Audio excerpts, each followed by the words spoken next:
propriamente dita, eu queria abrir espaço aqui para o pessoal do Comitê da Zona Sul, da campanha pelo plebiscito, pela Constituinte Exclusiva, fazer um informe aqui das atividades deles. Depois a gente começa.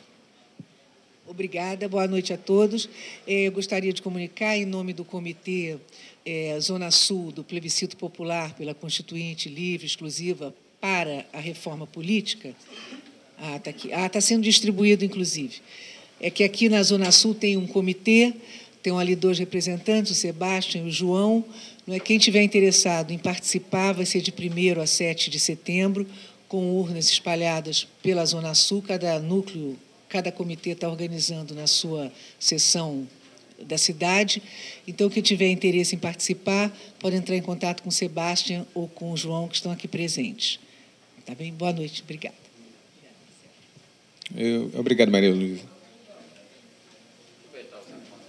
O Cadu também vai dar um informe aqui da organização interna.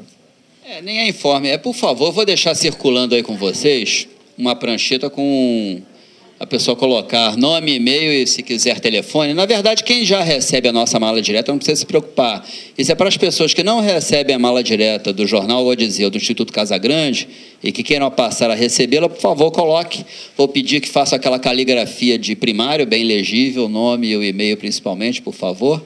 E depois, no final, a gente pega isso aqui. Obrigado.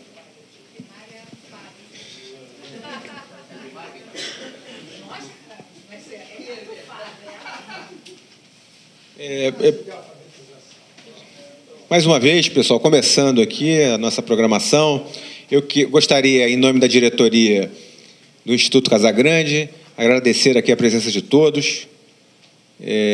A gente sabe que as agendas estão muito cheias, estão muito carregadas, há muitos eventos na cidade, há uma campanha eleitoral que começa, de alguma maneira, a agitar a cidade também. Então, a gente agradece aqui a presença, a preferência por esse nosso evento.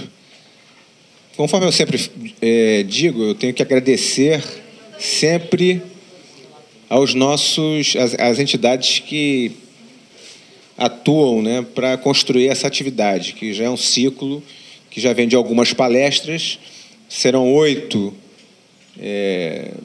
ao final. Essa que se eu não me engano, é a 6ª. E mês que vem, dia 17 de setembro, nós teremos uma outra atividade aqui. Essa a gente ainda não conseguiu fechar todos os nomes que vão compor a mesa. Um mês depois, fechando o ciclo, se não me engano, dia 13 de outubro, nós teremos aqui o Márcio Postman falando sobre o Estado brasileiro e a questão democrática que envolve essa discussão. Rapidamente, essa é uma atividade do Instituto Casagrande, junto com a Escola Nacional de Formação Florestan Fernandes, e tem o apoio do jornal Brasil de Fato e do jornal virtual Algo a Dizer. E o patrocínio da Petrobras.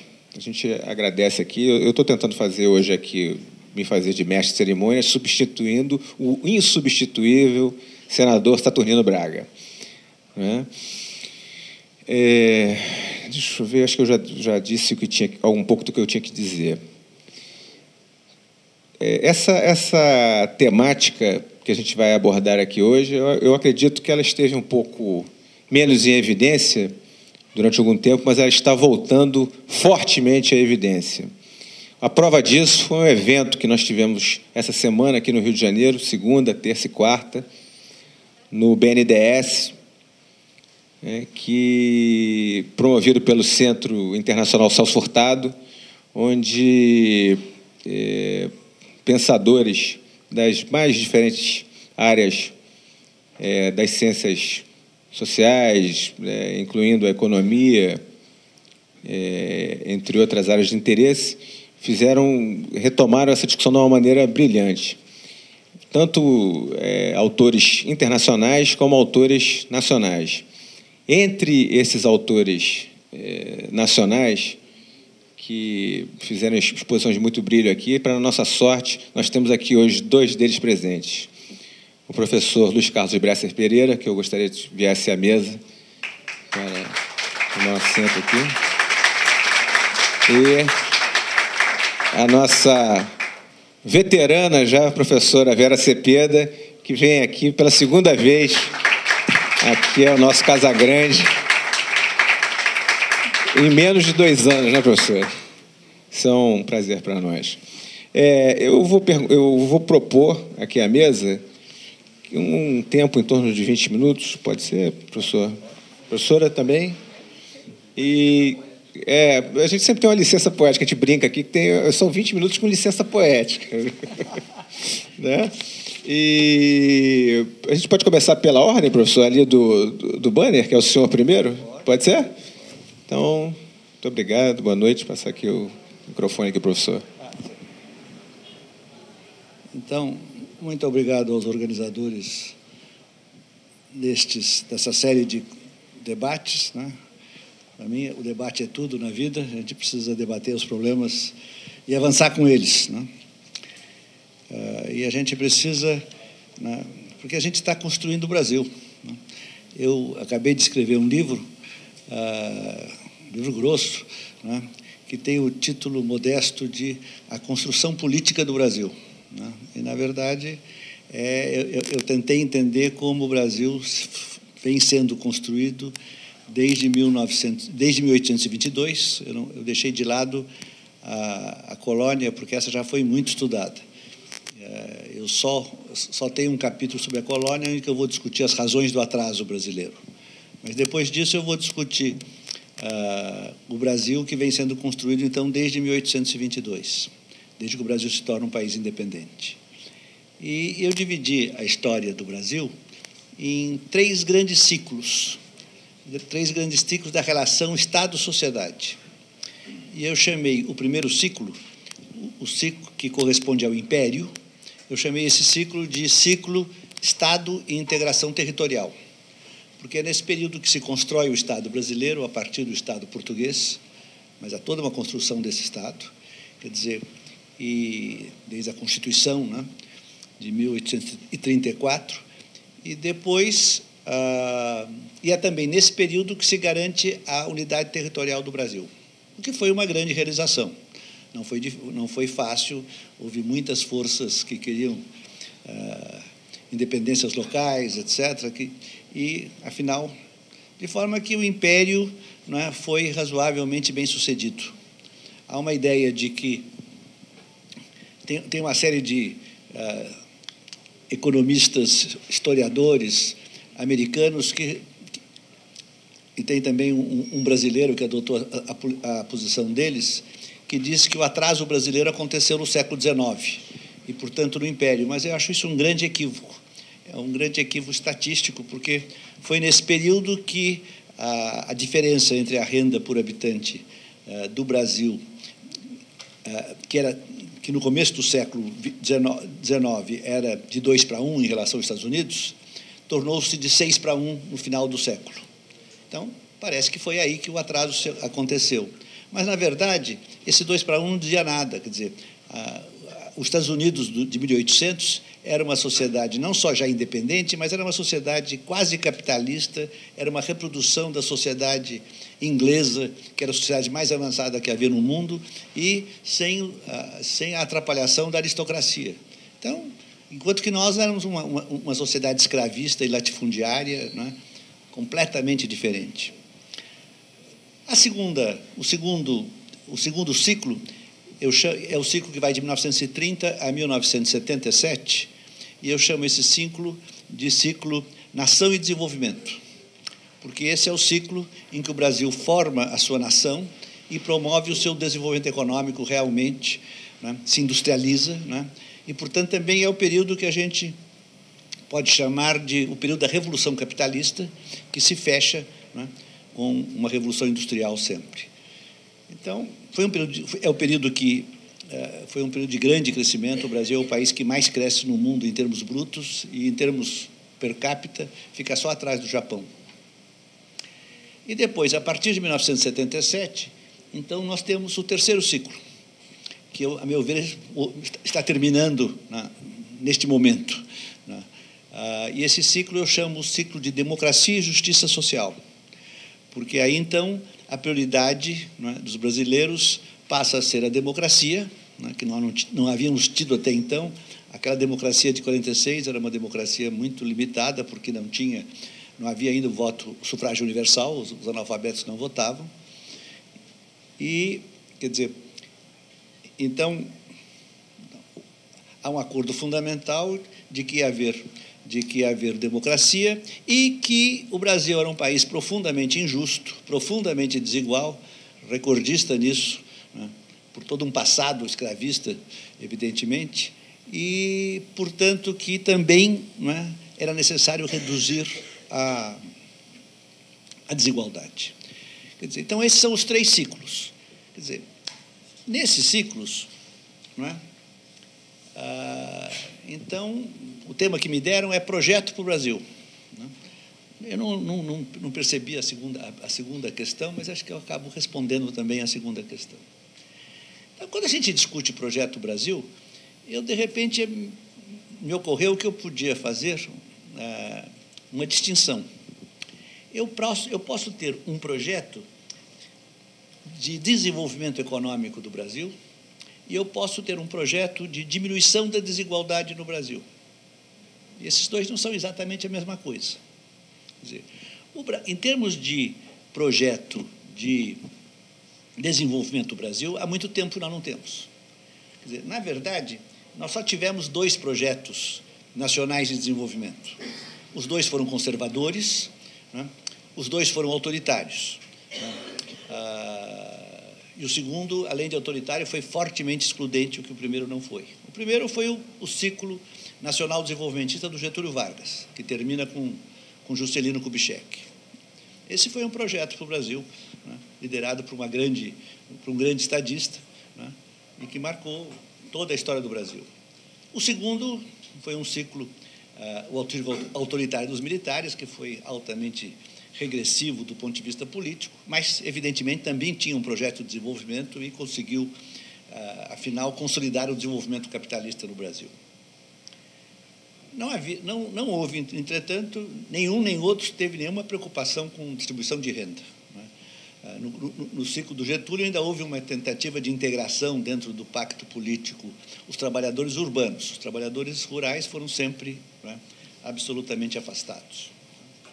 Agora, no período, na primeira metade dos anos 80, ou se quiser, a partir de 1977, até a campanha das diretas já, de 1984, nós vamos ter a formação de um novo grande pacto político. Quer dizer, o pacto do Getúlio Vargas eu costumo chamar de Pacto Nacional Popular. O pacto dos militares eu chamo de Pacto Autoritário Modernizante.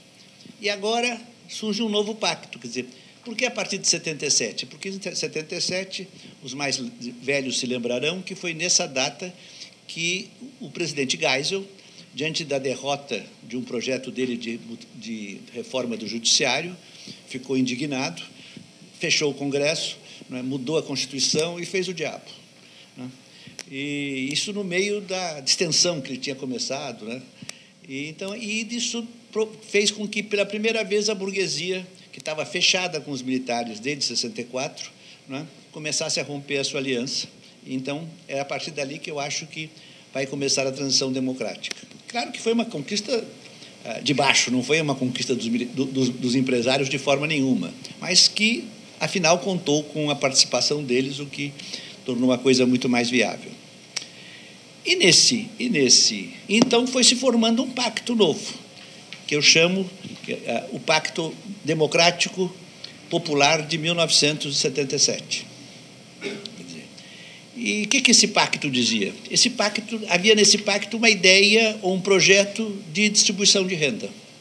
Porque, além da democracia, que todo mundo estava de acordo, havia também a ideia de que o Brasil realmente era muito injusto, muito desigual e que era preciso diminuir isto. Só que, evidentemente, como era um projeto de coalizão política com a burguesia era muito moderado. Então, nada de pensar em distribuição de renda através de reforma agrária, por exemplo. Isso não estava no programa. Falava-se um pouquinho, mas era, né, pro forma, a meu ver. A ideia, nada de distribuição de renda através de impostos progressivos. Então, como? Através do aumento do gasto público nas áreas de saúde, educação, previdência social, assistência social. Essa que foi o acordo. Né? Acordo que, aliás, foi cumprido. Né? E o Estado brasileiro é um Estado fora da linha entre os países em desenvolvimento, porque a despesa social do Brasil, desde 1985 para cá, dobrou. Né? Era 12% mais ou menos do PIB, hoje é 24%. Né? E com isto construiu-se um estado do bem-estar social, que é um fator de distribuição de renda importante. Quer dizer, a grande realização, a meu ver, da democracia brasileira, além dela própria, quer dizer, qual foi a realização econômica? Nenhuma. Baixo crescimento. Quer dizer, a grande realização, a meu ver, foi o SUS. O SUS é uma coisa extraordinária, com todos os defeitos que possa ter e tem. Né? Nenhum país com uma renda per capita como o Brasil tem um sistema universal de saúde como nós temos. Né? Então, né, isso deu uma segurança, uma qualidade de vida para as pessoas muito melhor do que tinham antes. Né? Então, foi esse o projeto, né, de distribuição de renda que, então, vai acontecer nesse período. Quer dizer, esse projeto, observe também, ele vai fazer parte da Constituição de 88. Nós temos uma bela Constituição de 88, na qual os direitos sociais foram garantidos de forma muito ativa, muito firme, né? E isso foi muito importante. Né? E todos os governos observaram isso, e os três governos do PT especialmente. Né? Aí houve um esforço, que além de continuar aumentando a despesa social, houve, quer dizer, o aumento forte do sistema de transferências de renda, do tipo renda-família, que também foi um mecanismo bom de distribuição de renda, e houve uma coisa muito importante, que foi o aumento do salário mínimo. O aumento do salário mínimo teve um efeito, o aumento real do salário mínimo, que foi bastante grande. Só no governo Lula foi de 52%, em termos reais. O que aconteceu agora no governo Lula, não sei o número, mas continua aumentando. O que deu quer dizer, que foi o fator principal da inclusão de um número muito grande de brasileiros, né, na classe C, e portanto tendo acesso, né, ao consumo de massa, ao consumo capitalista. Uma coisa triste nesse processo, mas isso precisava ser financiado. E como é que foi financiado? Foi financiado com impostos indiretos, ou seja, ICM e as contribuições várias, né? Ou seja, impostos fortemente regressivos, impostos em que os pobres pagam relativamente bem mais do que os ricos. Mas, né, melhor do que nada foi. O correto, o certo, era fazer impostos progressivos, mas isso não estava no acordo e, portanto, não foi feito. Nesse quadro, uma coisa importante é que a reforma agrária não teve prioridade. Na verdade, a reforma agrária nunca teve prioridade no Brasil. Né? Quer dizer, a reforma agrária, o grande momento das reformas agrárias, é no momento em que está acontecendo a industrialização, quando, quer dizer, se consegue argumentar que a reforma agrária é essencial para a industrialização do país, ou pelo menos que vai ajudar bastante a industrialização do país. Países como a Coreia do Sul, Taiwan, quer dizer, e mesmo o Japão, mas é num outro caso, esses dois, por exemplo, tiveram, após a Segunda Guerra Mundial, uma reforma agrária, e isso ajudou enormemente a industrialização que se seguiu. Aqui, entretanto, a industrialização brasileira foi feita a partir do acordo coordenado pelo Getúlio Vargas, e no pacto político varguista havia os empresários industriais, havia a burocracia pública, havia os trabalhadores urbanos e havia a oligarquia que o Inácio Rangel chamava de substituidora de importações, ou seja, a oligarquia que não exportava café, cacau, né? A oligarquia não exportadora, porque dessa oligarquia que era preciso, né, fazer um mecanismo de transferência de renda que foi essencial para a industrialização brasileira. Então, não houve ali. Quando chegou agora nos anos, com a transição democrática, voltou-se a falar na reforma agrária, mas não se conseguiu dar a ela um argumento de ordem econômica, inclusive porque o sucesso do agrobusiness foi muito grande, né? E ainda que haja bons argumentos econômicos para a propriedade familiar, não se conseguiu isso, de forma que o argumento para a reforma agrária ficou sendo fundamentalmente um argumento de justiça social. Esse argumento é forte, mas evidentemente não é tão forte quanto nós gostaríamos que fosse. Então, nós estamos agora no ano da graça de 2014. Né? E, neste ano da graça, me parece muito claro que o acordo redistributivo que foi feito o acordo redistributivo que foi feito em entre 1980 e 84, né? Esse acordo já está esgotado, que o modelo de desenvolvimento econômico baseado no consumo, que vai se consolidando, que se consolida no governo Lula, esse modelo não tem mais espaço. Por que eu digo isso? Porque a taxa de crescimento do Brasil baixou fortissimamente. O Brasil está com o seu crescimento econômico muito baixo desde 1980. Esse crescimento muito baixo entre 1980 e 1994 tinha uma explicação. Era uma grande crise financeira, chamada crise da dívida externa, a tentativa de crescer com poupança externa, o que é um absurdo, ou seja, com endividamento externo, né?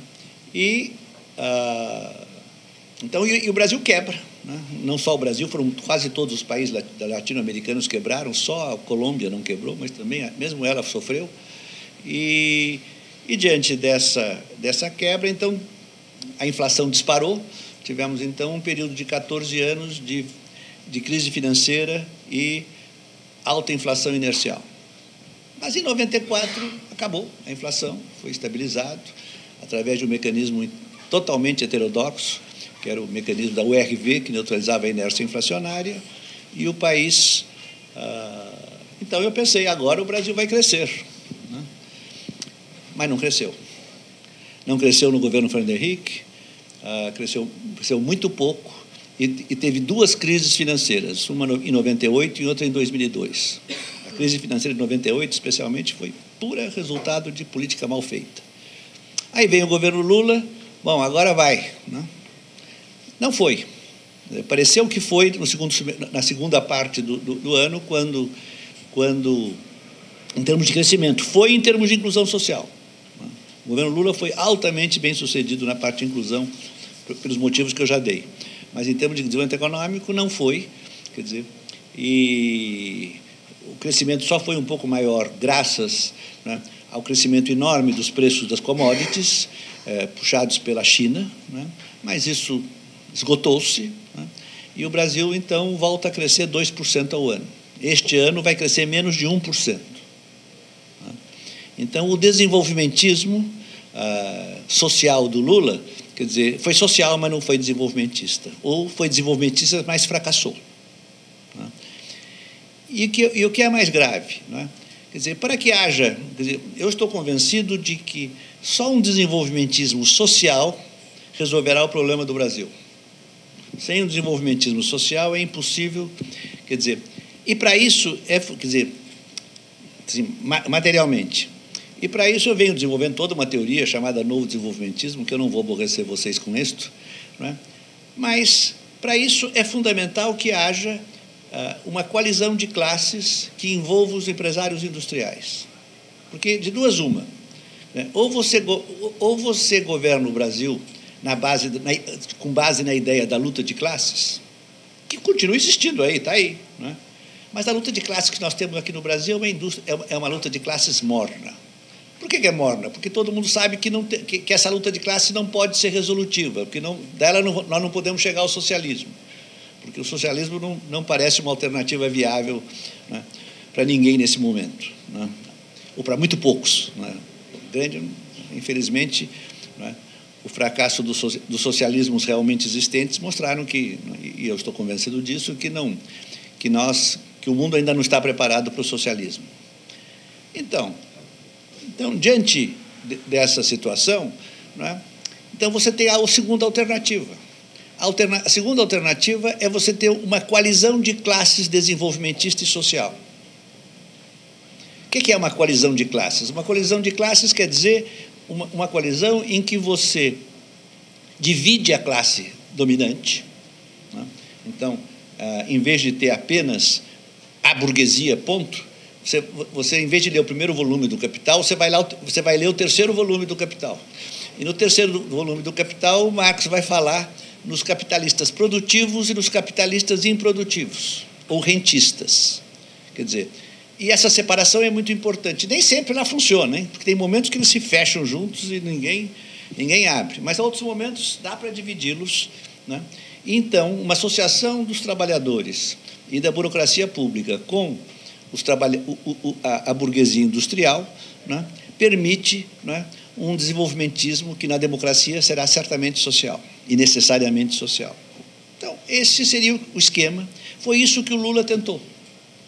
O Lula, ao criar o Conselhão, era exatamente isso que ele queria. Pôs lá um monte de empresários importantes industriais, né? E houve toda uma série de tentativas dele nesse sentido. O ministro da Indústria e Comércio tinha como sua missão, né, trabalhar nesse sentido, né? Então, era uma coisa muito realista, só que isto fracassou. Por que fracassou? Quer dizer, e hoje, pelo menos em São Paulo, né, o que eu vejo lá em São Paulo é uma burguesia novamente unida, né, unida e cheia de ódio, né, que é pior ainda, a coisa piorou, né, porque agora ficou cheia de ódio. Por que isso aconteceu? Né? Eu acho que tem algumas causas. Uma causa geral é que é duro para a burguesia admitir que há 12 anos o Brasil seja governado por um partido de esquerda. Isto, né, é duro de engolir esse negócio. Né? Mas com o Lula dava para engolir, porque o Lula é tão simpático, é tão vivo, isso, aquilo, e os resultados pareciam muito bons. Aí, de repente, vem a Dilma, e a Dilma recebe uma herança terrível do Lula, uma taxa de câmbio incrivelmente apreciada, né? Quer dizer, todos os bônus de apreciar câmbio, porque quando você aprecia o câmbio, os salários, todos os rendimentos aumentam, a inflação baixa e todo mundo fica feliz, vai todo mundo para Miami, começam a comprar casas em Miami. É uma desgraça para o país, mas é isso que eles fazem, né? É a felicidade geral, né? E foi isso. A taxa de câmbio foi, a preços de hoje, de R$ 6,50 por dólar era R$ 3,95, mas corrigindo pela inflação. E foi... A dona Dilma recebeu com 1,80. Né? É uma loucura isso. Então, e aí, então, e também foi no governo dela, além de receber isso, foi no governo dela que caiu no colo a perda, o vazamento do mercado interno. Porque no governo Lula, o que aconteceu? O câmbio foi apreciando, os empresários industriais perderam as exportações, mas, em compensação, aumentou o mercado interno e todos ficaram ainda relativamente felizes.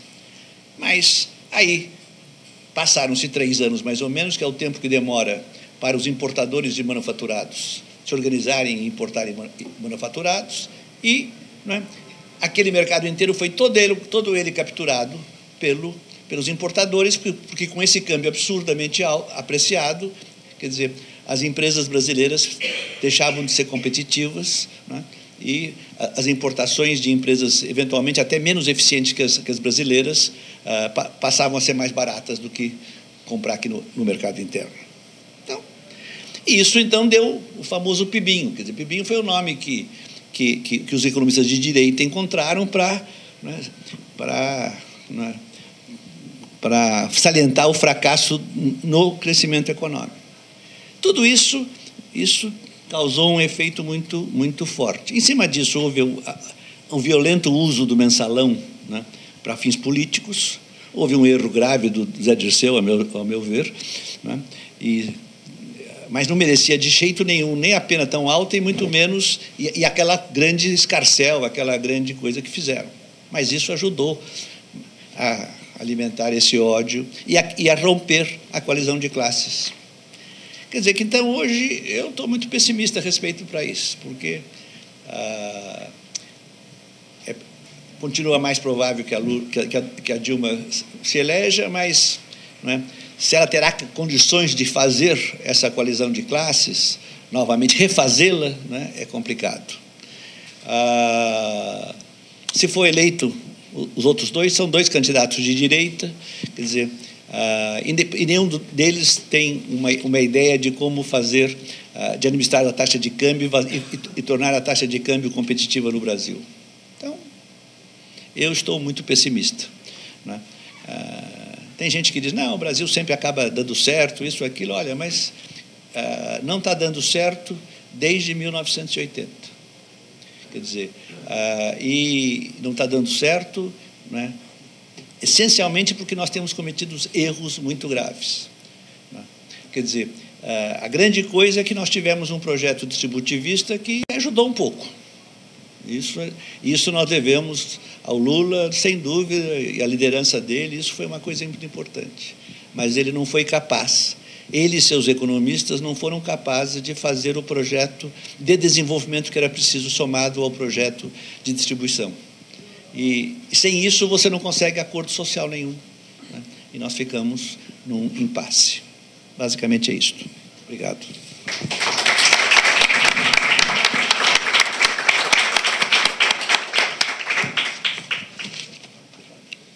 Bom, passemos então à professora Vera, depois dessa bela reflexão aqui do professor.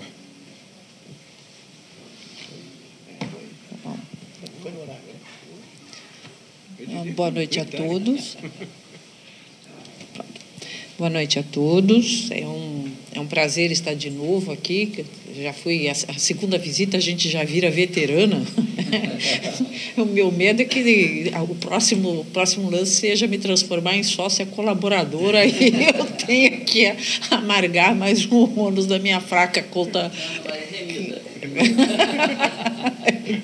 Não, mas é sério, é um prazer muito grande estar aqui. Eu já tinha até havido um convite anterior que a minha agenda não tinha permitido, mas eu já conversei com o Cadu, já conversei com o pessoal, que sempre que eu tiver possibilidade, se estiver no Rio, se eu puder estar aqui conversando, porque eu acho que até o nome que nos une aqui é um nome muito glorioso, né? Um território livre da democracia, que é um território do livre pensar. E eu acho que essa é uma questão, aliás, é uma das questões que eu vou enfatizar aqui, ela é de excepcional importância e, para mim, me é muito cara, até pela minha própria trajetória e formação.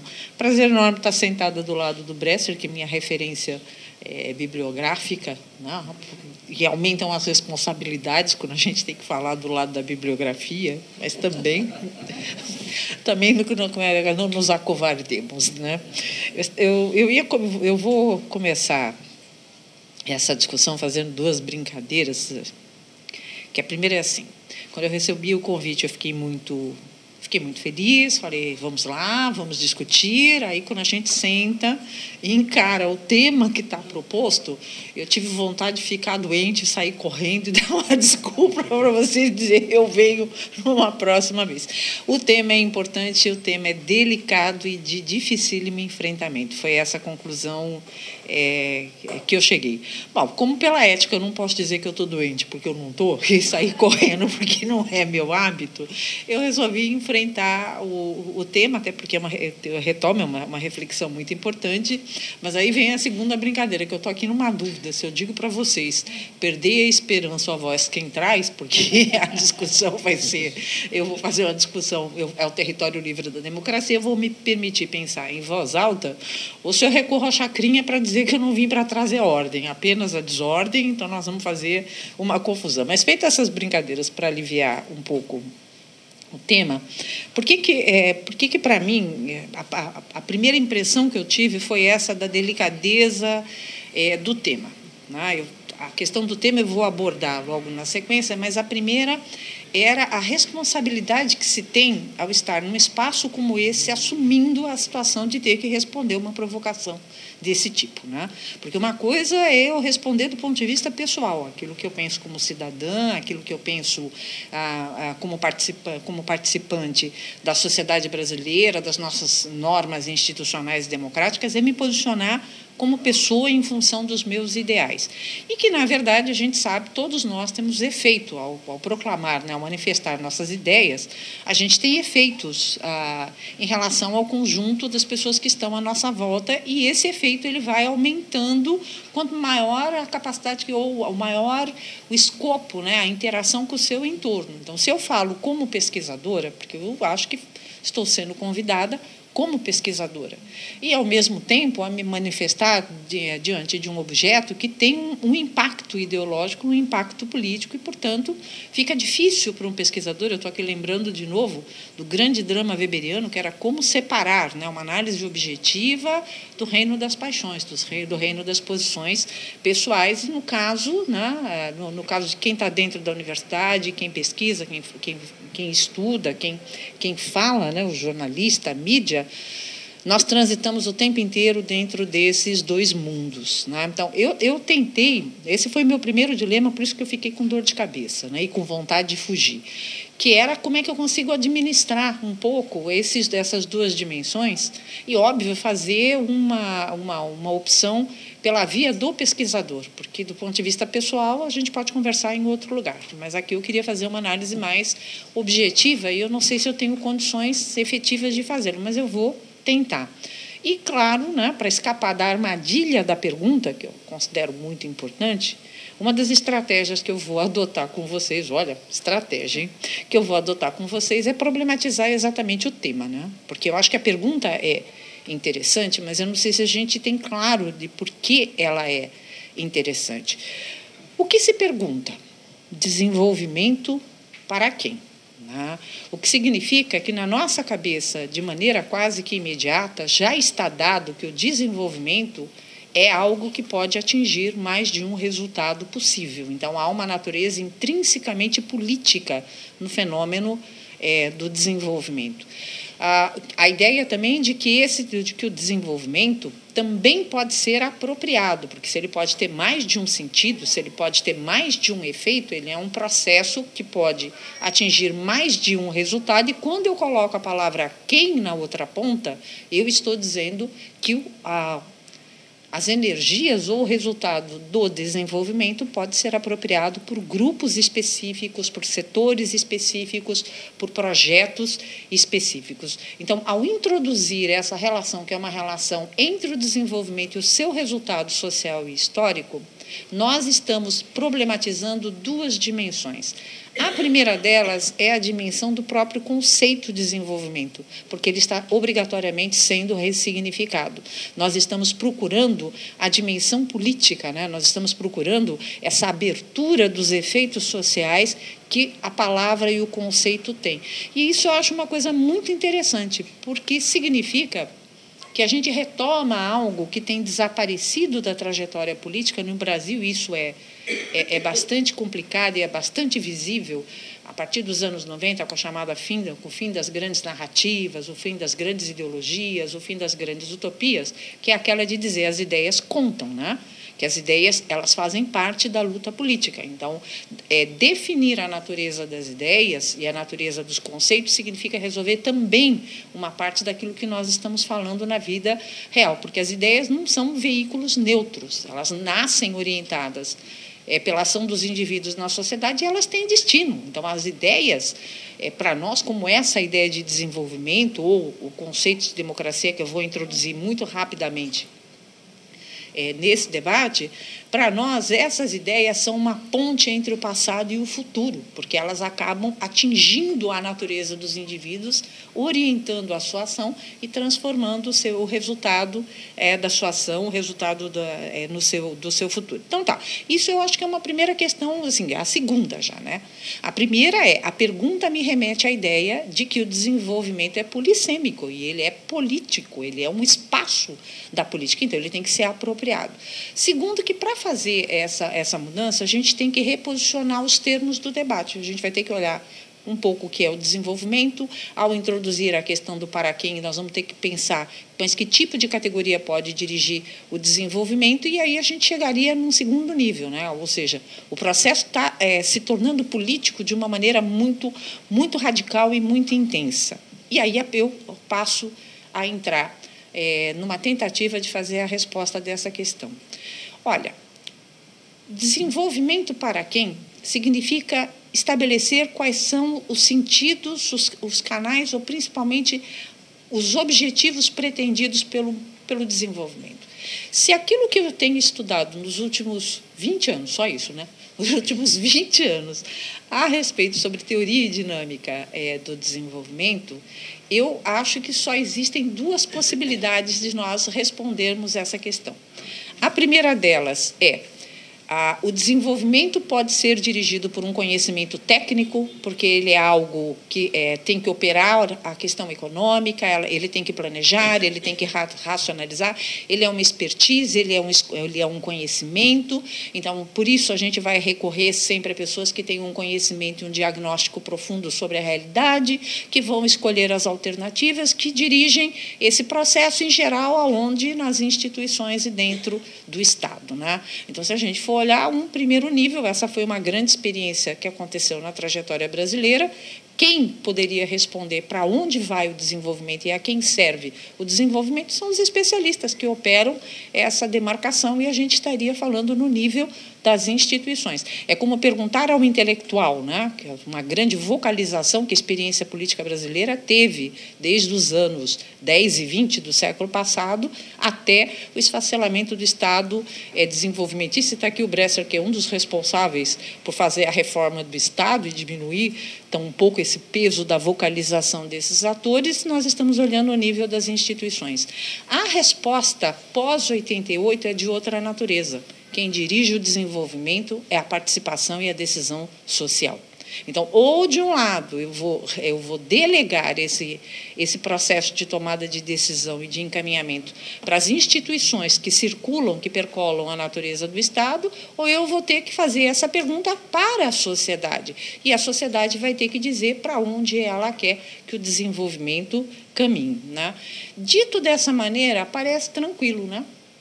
Parece que então a gente se afastaria de uma ideia de um predomínio mais técnico dessa discussão e entraria nessa coisa fabulosa e quase que naturalmente, inevitavelmente positiva, que é o reino da democracia, né? A dimensão democrática. Só que as coisas não funcionam, que é essa provocação, já que esse é o território livre da democracia, eu cheguei até aqui, né? Não fugi, então agora é que eu acho que a gente começa a provocação, né? Por que não as instituições? Ou quais os limites que as instituições teriam para fazer essa resposta à pergunta, né, que nos reúne aqui nessa noite, né? Eu diria que a primeira delas é que nós aprendemos ao longo do século XX, aliás, o contratualismo já pensava nisso, né, quando ele fez o mecanismo liberal, defendeu direitos e democracias contra o despotismo do Estado. O pensamento moderno já sabe que o Estado é capaz de defender o seu próprio interesse, né? Bem compreendido, mal compreendido, mais distribuído, menos distribuído. Mas a verdade é que, no século XX, nós descobrimos que as instituições, não que elas tenham interesses, elas são atravessadas por interesses, né, que vêm da sociedade, que controlam as políticas, os recursos, que desenham os projetos, que desenham os sentidos e, em última instância, impactam nos indivíduos na outra ponta. As instituições, para nós, no século XX, foram descidas, né, a terra dos interesses e nós passamos a desconfiar bastante delas, né? Esse seria um primeiro nível, né? Os interesses dos atores que estão dentro do aparelho de Estado, os interesses da sociedade que controlam as instituições. E, olha, por instituições aqui eu queria dilatar um pouco também esse conceito, porque as instituições são tudo aquilo que, de alguma maneira, aborda, né, uma ação mais orientada em relação à esfera pública. As universidades são instituições. As mídias são instituições, os sindicatos são instituições. Na teoria política, a gente chama isso de, que nesse segundo nível, de uma sociedade civil mais organizada, de corpos intermediários, mas elas têm um privilégio, um mecanismo mais direto de falar com o Estado. Então, dentro do Estado existe esse processo, as instituições que estão em volta do Estado tem esse processo, e, na outra ponta, então, a gente teria a sociedade que, muitas vezes, pode ser manipulada, pode ser deixada de lado, ao sabor e ao efeito das tomadas de decisão das instituições. Se a gente lembrar, essa era a grande crítica, né, ao modelo desenvolvimentista brasileiro dos anos 70 e dos anos 80, né, um Estado que afastou a sociedade e tomou a decisão por ela, tornando-se sujeito do processo político de desenvolvimento brasileiro. Então, resolvemos esse problema e descobrimos o quê? Descobrimos as virtudes da democracia, que é isso que vai acontecendo a partir de 1988, principalmente com essas coisas importantíssimas que o seu desenho, né, a sua configuração institucional fez, que foi, inclusive, de multiplicar os focos de desconfiança com o Estado, porque eles... Se vocês lembrarem, a Constituição de 88 não diz democracia representativa, diz democracia representativa e participativa. E cria mecanismos de controle o tempo inteiro da sociedade contra o Estado. Vai picando os poderes, os monopólios e os despotismos estatais sob o primado do quê? De uma sociedade que, embaixo de um regime militar, aprendeu a desconfiar duramente dos excessos do Estado. Então, a gente tem uma democracia pós-88 que se torna vital no processo brasileiro. E aí a gente começa a fazer essa pergunta, seria muito simples. Por que nós estamos fazendo essa pergunta? Nós não temos um processo eleitoral em curso no Brasil, nós não temos instituições democráticas sólidas no Brasil, não passaremos uma eleição daqui a poucos meses que definirá o rumo, a natureza dos projetos que o Estado terá que se ocupar dos próximos 4 anos. Nós não temos controle social. Então, o que nos inquieta? Por que a pergunta volta à nossa cabeça? E aí é que eu acho que está o pulo do gato, né? Que não é à toa que o Congresso, né, o Congresso que nós acabamos de participar do Centro Internacional Celso Furtado, colocou pela primeira vez, isso é uma novidade. Quem faz análise da história brasileira sabe que a democracia entendida no nexo com o desenvolvimento é uma coisa muito recente. A democracia já teve vários momentos na vida pública brasileira, mas o seu momento mais forte foi o momento de derrubada de um regime autoritário. E ela foi se consolidando como uma outra experiência social num período mais recente. E agora a gente coloca a democracia junto com o desenvolvimento. Então, aqui uma primeira provocação, que eu acho que eu vou apanhar do Bresser por conta dela, que é a seguinte: eu tenho até impressão que a questão sobre os múltiplos significados do desenvolvimento, que é separá-lo de crescimento econômico, que é entendê-lo numa dimensão social, que é saber que não tem mais como pensar que primeiro você moderniza a economia, depois você chega às virtudes de uma sociedade mais equilibrada e assim por diante. Eu acho até que esse problema está razoavelmente bem posto no debate político brasileiro, porque ele já tem uma certa duração e ele já produziu os efeitos. Outro dia eu tive a curiosidade de fazer um levantamento na internet sobre todos os artigos que falavam sobre desenvolvimento, social desenvolvimentismo, novo desenvolvimentismo, desenvolvimentismo e justiça social. Olha, eu acho que eu terminei por cansaço puro em 20 páginas do Google, né? E cada página me abre, porque é uma coisa que o debate realmente tem trazido à tona e é importante que ele venha sendo tratado. Mas o que eu acho que na sombra desse debate, esse novo elo que se faz, porque aqui a pergunta é essa, né? Ou as instituições decidem, ou a sociedade decide. Então, é um balanço, novamente, que coloca a relação e o antagonismo entre Estado e sociedade. Mas eu acho que a gente precisaria, se a gente quer fazer essa discussão a sério, fazer algumas mediações ou alguns movimentos de análise. O primeiro deles é, eu acho que nenhum de nós aqui, de jeito nenhum, e até por princípio, se oporá à democracia. Mas eu acho que nós temos que pensá-la, porque ela também é uma ideia, ela também é um conceito, ela também tem sentido, ela também se dirige para projetos diferenciais. Eu acho que nós também temos liberdade de perguntar democracia para quem? Da mesma maneira que nós pensamos desenvolvimento para quem? Aqui é que eu acho que eu vou começar a apanhar mesmo, né? Porque vai dar a impressão, vai falar assim, nossa, mas essa mulher veio aqui falar mal da democracia? De jeito nenhum, a democracia mora no meu coração, sabe, na minha cabeça, né? Eu respiro, almoço e durmo democracia. Mas eu sei que a democracia é mais de uma coisa, como tudo nessa vida, né? É um conceito dotado de mais de uma face. E aí fica a provocação para a gente pensar um pouco, porque eu vou fazer depois uma espécie de viagem redonda, né? Retomando o tema das instituições, que é assim. A democracia pode, eu penso, né? Estou colocando aqui para o debate, que a democracia pode ser entendida de uma maneira estática e de uma maneira dinâmica. O que seria uma democracia como uma maneira estática? Então, se eu olhar o Colégio Eleitoral Brasileiro, as instituições democráticas brasileiras, se fizer uma radiografia da democracia brasileira, nós somos uma das mais sólidas do mundo. Somos uma democracia vigorosa, robusta e assim por diante. Mas todos nós temos dificuldade em dizer que a nossa cultura democrática, ou que a nossa prática democrática, ou que o resultado da nossa democracia satisfaça os atores. Tanto que a gente teve aí as jornadas de junho do ano passado, tivemos uma série de movimentos sociais com os quais a gente não sabe lidar, não. Porque parece que eles escapam, né? Se eles acontecem, é porque tem algum problema na democracia. Talvez porque essa democracia, no seu nível estático, seja formal. O que é formal? E no seu formalismo, ela também é muito perigosa, porque essa perspectiva de uma democracia que diz que apenas a regra do jogo sendo jogada é o limite da democracia, transforma a política no mercado. E, portanto, os interesses estarão lá. Então, aqui eu estou provocando mesmo, né? Se um resultado democrático nos der que um desenvolvimento tem que voltar a ser crescimento, então esse resultado é lícito e cogente.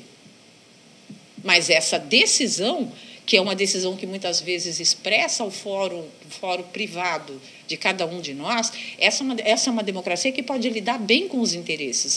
A democracia não é antípoda de interesse, senão nós não teríamos a obra lapidar do Schumpeter, senão nós não teríamos, né, todas as derivações que vieram do utilitarismo inglês. Mas esta é uma visão que é importante. Eu acho que até mesmo essa democracia, que é uma democracia dos interesses, ela é uma democracia importante, porque ela diz que são os atores da sociedade que tomam decisões. Então, nesse sentido, ela já é boa em si mesma. Só que ela é o primeiro movimento, ela é um ponto de partida, ela não pode ser um ponto de chegada, porque senão o que nós vamos estar dizendo é que os atores mais empoderados, com maior capacidade econômica, com maior capacidade discursiva, com uma melhor retórica, com um melhor instrumento de pressão, são capazes de tomar as decisões privadas, transformando-as em decisões públicas.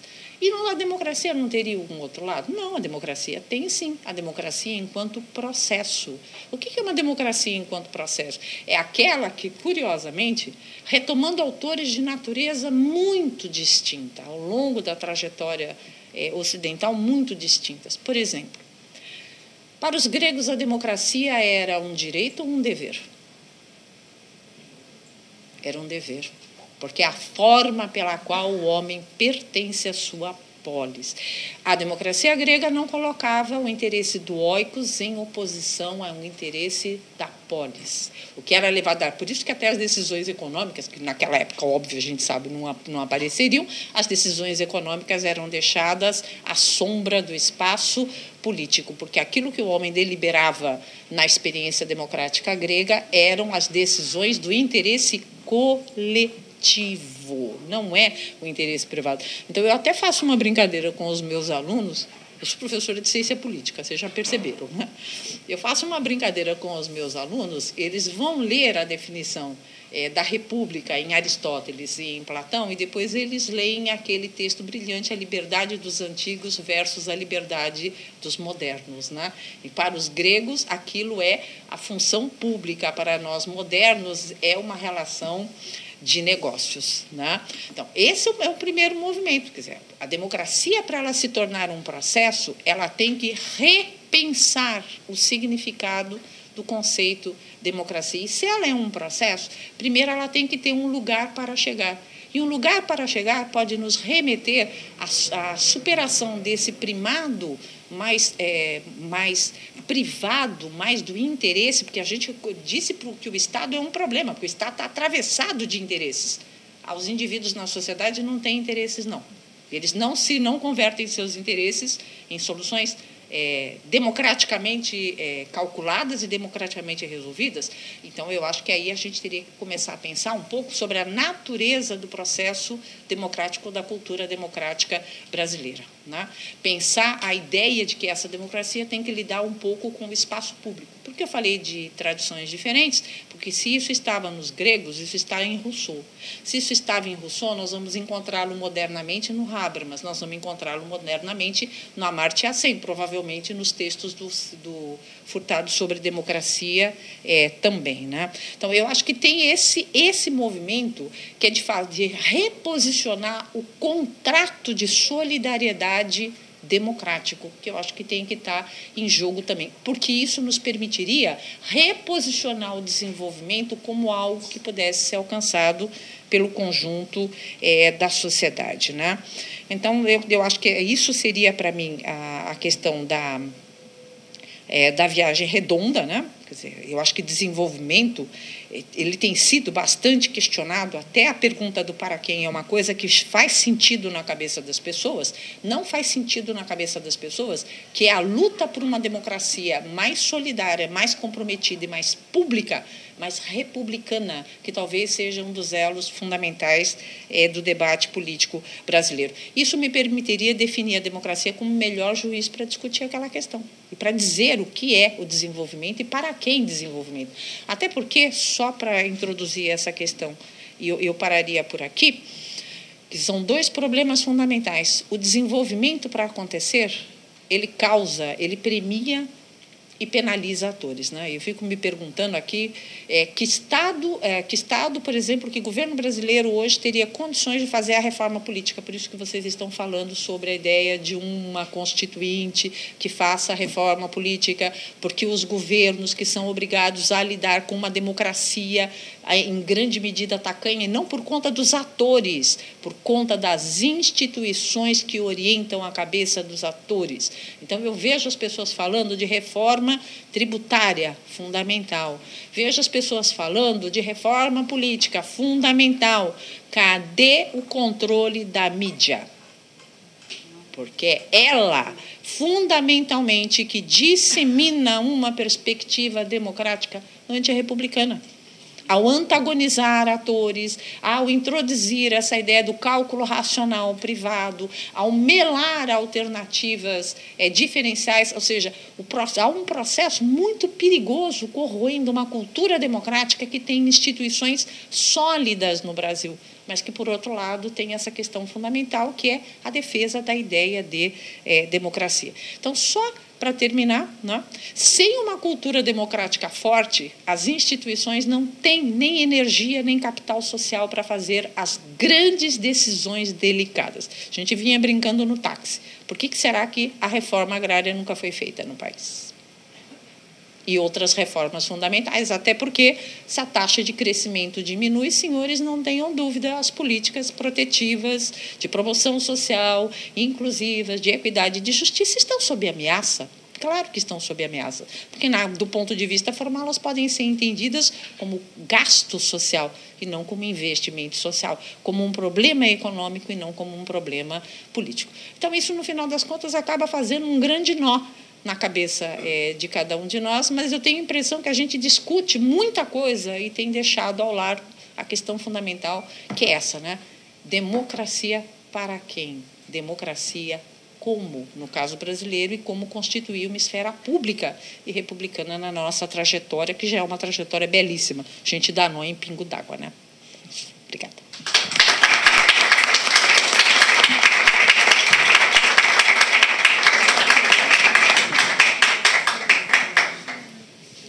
Bom, como na nossa tradição aqui, vamos iniciar o debate.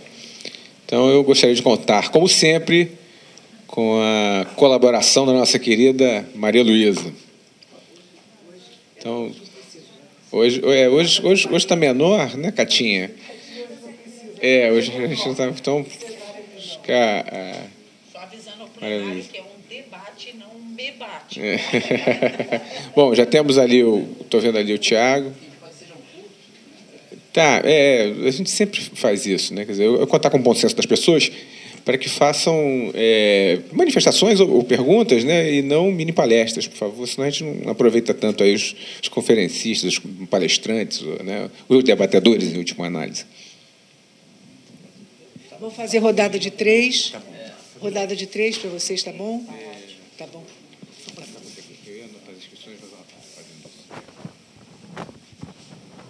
Boa noite a todos. Boa noite aos palestrantes, ao Marcelo, ao Cadu, os companheiros do Ciências Furtado, o professor Bressa, a professora Vera. Eu vou fazer uma pergunta, na verdade. Meu nome é Tiago, né? Eu sou doutorando no IESP, UERJ, inclusive aluno do professor Renato Boschi, que gosta muito do senhor, professor Bressa. A pergunta que eu faço, a provocação que eu faço é a seguinte: a gente transita de um nacional desenvolvimentismo para um social desenvolvimentismo no momento em que está se consolidando o neoliberalismo no mundo, um ano antes da queda do Muro de Berlim. Não é? A gente teve realmente um processo de inclusão muito grande, mas ficou naquilo que o André Singer muito bem chamou de um reformismo fraco, que é espetacular para o nosso histórico social de exclusão. Houve uma inclusão de fato nos últimos anos, de 88 para cá, mais aceleradamente no governo Lula, mas é um reformismo fraco. A minha pergunta é possível um reformismo mais forte nesse contexto pós-Bretton Woods, de desregulamentação financeira? Porque o que eu vejo realmente, a grande figura, apesar dos avanços sociais no Brasil, é de uma grande transformações às avessas, para parodiar aqui o Polanyi. É possível um reformismo forte? Essa é a pergunta. Nesse contexto de liberalização de capitais, a segunda pergunta: da mesma forma que o mundo do trabalho mudou muito nos últimos 40 anos, né, dos anos 70 para cá, né, com a acumulação flexível, enfim, pós-fordismo, né, o mundo do capital também mudou muito. Né, e falando especificamente do Brasil, né, é possível uma coalizão produtivista sem pessoas do naipe, do porte de um Roberto Simonsen, por exemplo, no contexto da nossa classe empresarial de hoje? Essa é a segunda pergunta. Obrigado. Eu acho que você vai ter que... Boa noite. Minha preocupação é com a possibilidade e resistência do país em manter uma margem de manobra para qualquer política de desenvolvimento em face de tratados internacionais que diminuem que tem como política diminuir cada vez mais a margem de manobra dos emergentes para fazerem uma política de desenvolvimento. Tratados de livre comércio fora da OMC que evitam e impedem, como a própria OMC já vem impedindo, né, medidas de política industrial, políticas sociais, agrícolas, ambientais. Então, a postura agora, que nós temos uma eleição daqui a pouco, desses candidatos realmente, dois de direita, que topam, né, fazer tratados de livre comércio abutres, com cláusulas de rapina, né, explícitas, né, e eles estão dispostos, inclusive saiu no Globo uma síntese, dia 15 de julho, a abandonar o Mercosul, que não deixa de ser, quer dizer, quando a gente está falando que não há um projeto de desenvolvimento, eu tenho a impressão que a iniciativa dos BRICS, o Mercosul, isso são pré-condições construídas para se criar uma nova possibilidade de política de desenvolvimento, que não é mais aquela nitidamente nacional. Ela é uma articulação conjunta de atores que se contrapõem a essa lógica hegemônica. Bom, então estamos aí. Aécio e o do Partido Socialista topando arrebentar o Mercosul para virar de novo uma área de livre comércio, não uma união aduaneira mais, para que nós nos verguemos a esses tratados, né? E a doutora Dilma, né, olha só, estamos fazendo as ofertas para o Mercosul, para estar com a pressão danada dos exportadores, né? Mas nós vamos ficar juntos com os hermanos. Se os hermanos disserem que não, nós não fazemos acordo algum. Então, eu queria chamar a atenção para esse condicionante, né, da gente tentar manter a margem de manobra para essas políticas. Qual é seu nome?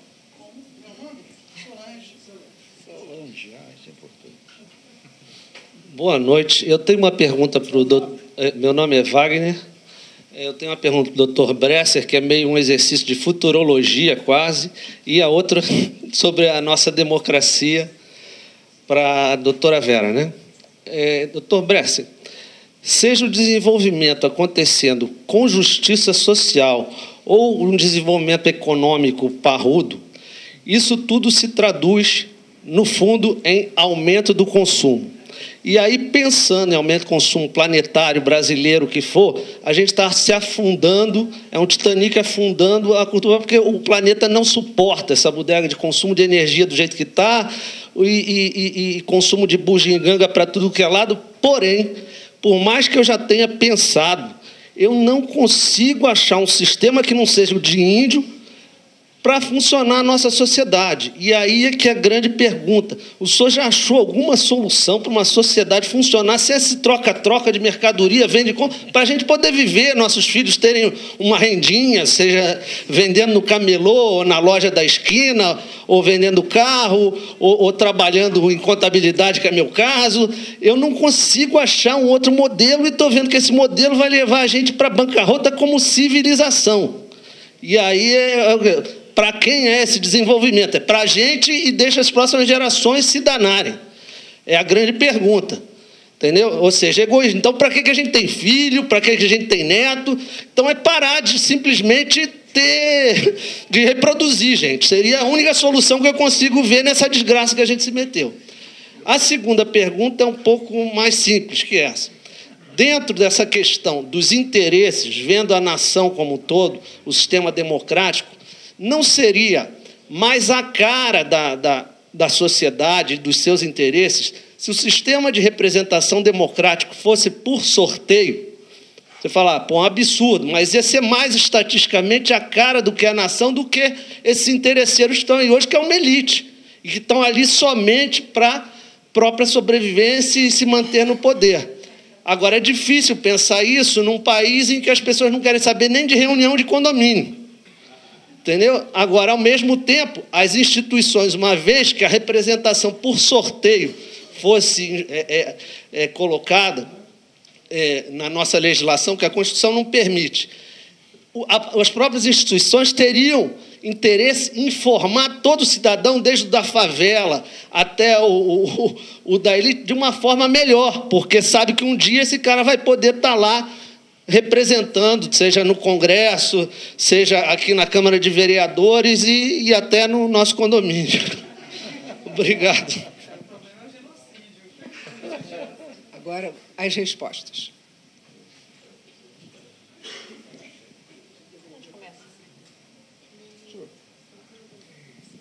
Primeiro?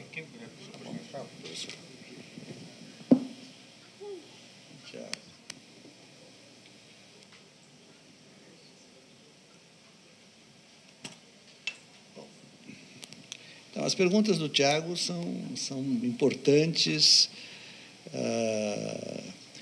E é engraçado que você diz aí que nós estamos transitando de um nacional desenvolvimentismo para um social desenvolvimentismo. Tomara. Você é um homem otimista. Né? Quer dizer, ou o nosso social desenvolvimentismo anda muito mal. Mas, de qualquer forma. Aí você diz, olha, estamos num mundo, não é, da globalização, do neoliberalismo,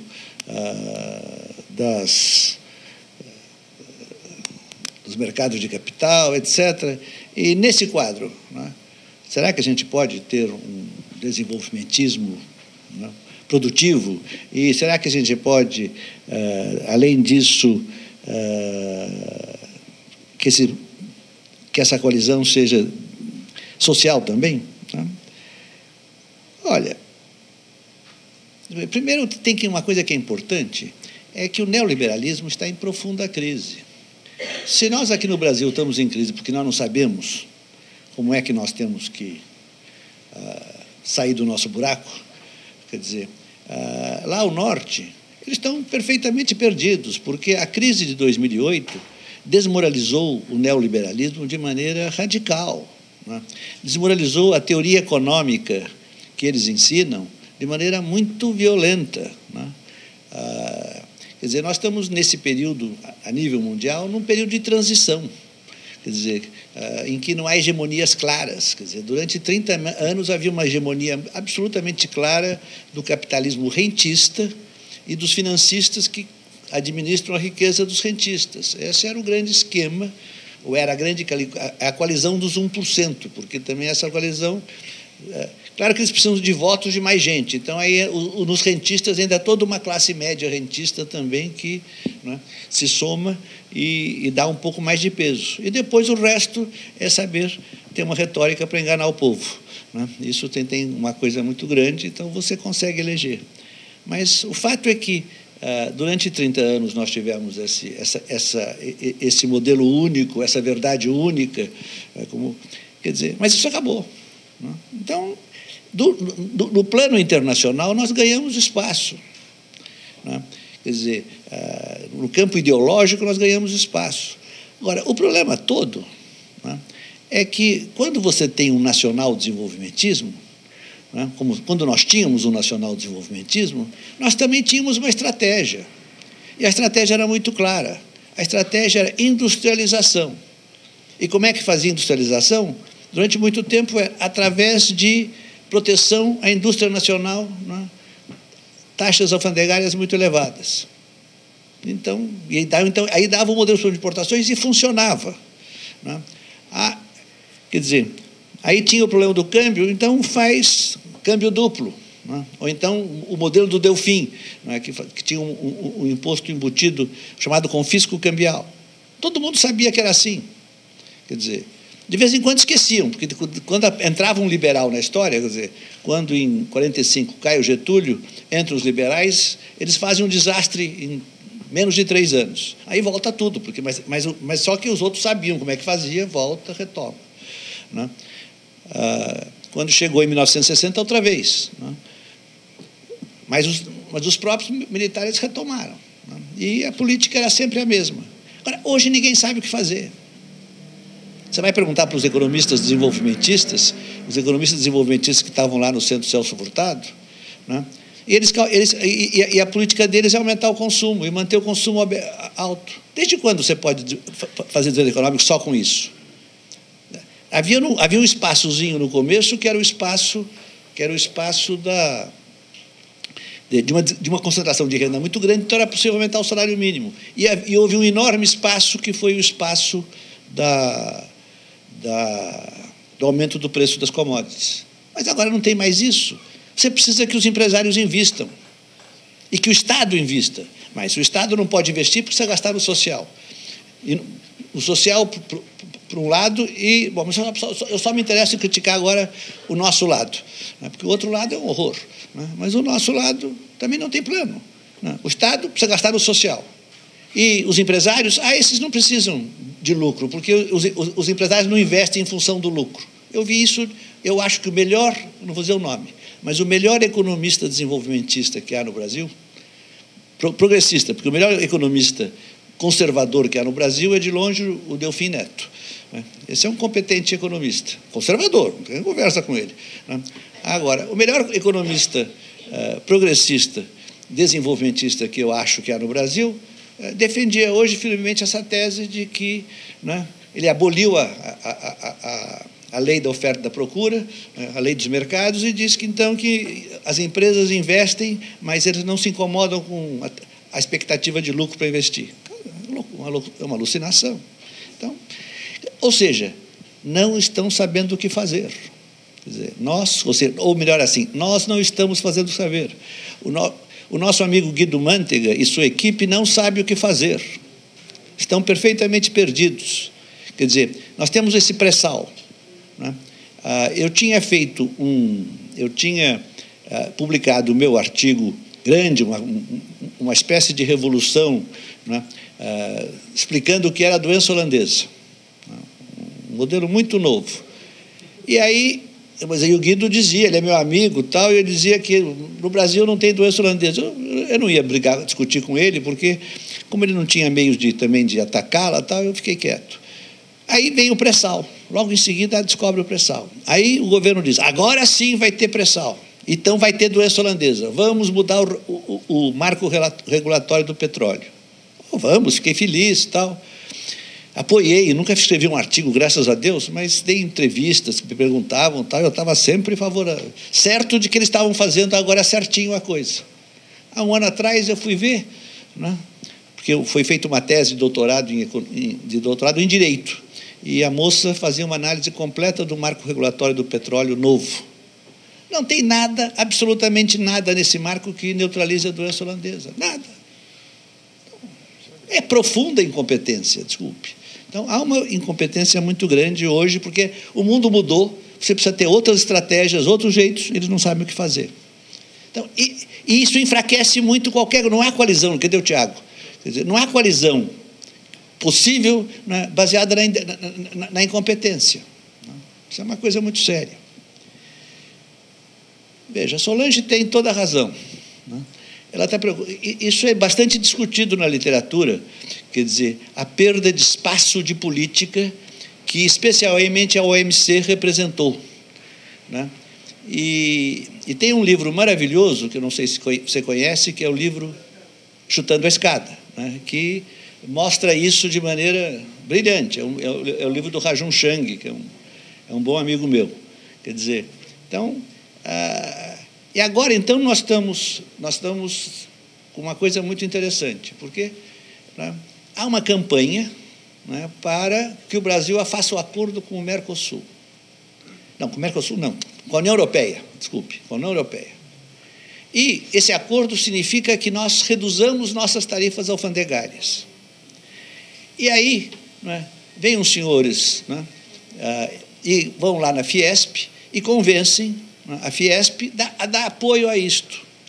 Ou seja, hoje a Fiesp está envolvida em destruir de vez, né, a indústria brasileira. Mas é tão grave assim a coisa? Vejam, a coisa é muito grave porque as nossas barreiras alfandegárias, que eram, no tempo do nacional-desenvolvimentismo, perto de 50%, 45% no final dos anos 70, hoje estão em torno de 10%, 12%. Não é isso? Na média. Só tem um setor que está protegido, né? Porque também, se tirasse a proteção desse setor, que é a indústria automobilística, aí acabava tudo. Então, tem lá os acordos automotivos, e no sistema de acordo automotivo há uma proteção bastante grande para esse setor, né? Mas o resto, né, baixou violentamente o setor. Agora, o que acontece? O que acontece é que, para você neutralizar a doença holandesa, que é responsável por cerca de 25% de apreciação cambial que nós temos desde 1990 a 91, o correto era fazer o imposto sobre a exportação de commodities, de 20% mais ou menos, de 15% a 20% de cada dólar exportado, você tinha que pagar imposto. E todos pagavam, os produtores, os exportadores pagavam, e eles não pagavam nada, afinal, porque o que eles pagavam voltava em termos de depreciação causal que esse imposto cobrava. Não vou explicar por quê, para não... Aí, agora, eu estou falando isso há 8 anos, quer dizer, no marco regulatório do petróleo não tem nada, né, feito por todos os economistas amigos meus, não tem nada, né, ninguém discute, ninguém debate, nem a esquerda, nem a direita, ficam todos quietos, né. É uma conspiração do silêncio. E eu acho realmente que, então, os governos não têm condição de fazer isso. Mas há uma solução second best. Second best é uma solução que não é tão boa, mas que ajuda bastante. E essa solução, Solange, tem a ver com o que você estava falando. Por quê? Porque a solução second best é neutralizar a doença holandesa só do lado da importação. E, portanto, só do lado do mercado interno. Quer dizer, esse jeito de neutralizar a doença holandesa, você não permite que as empresas... Você não torna as empresas competitivas para exportar, mas você torna as empresas competitivas para competir no mercado interno. O que seria isso? Seria o Brasil tomar a decisão agora, não é, de fazer um aumento linear nas tarifas alfandegárias de 15% a 20%, o que cabe dentro da tarifa consolidada. Até 35%, então estamos em 10%, quer dizer, dá espaço. Quer dizer, isso, iam gritar que era protecionismo, mas não é protecionismo, é mera neutralização da doença holandesa, né? E, então, isso, não é, minoraria gravemente. Mas quem é que sabe isso? Quem é que está disposto a discutir isso?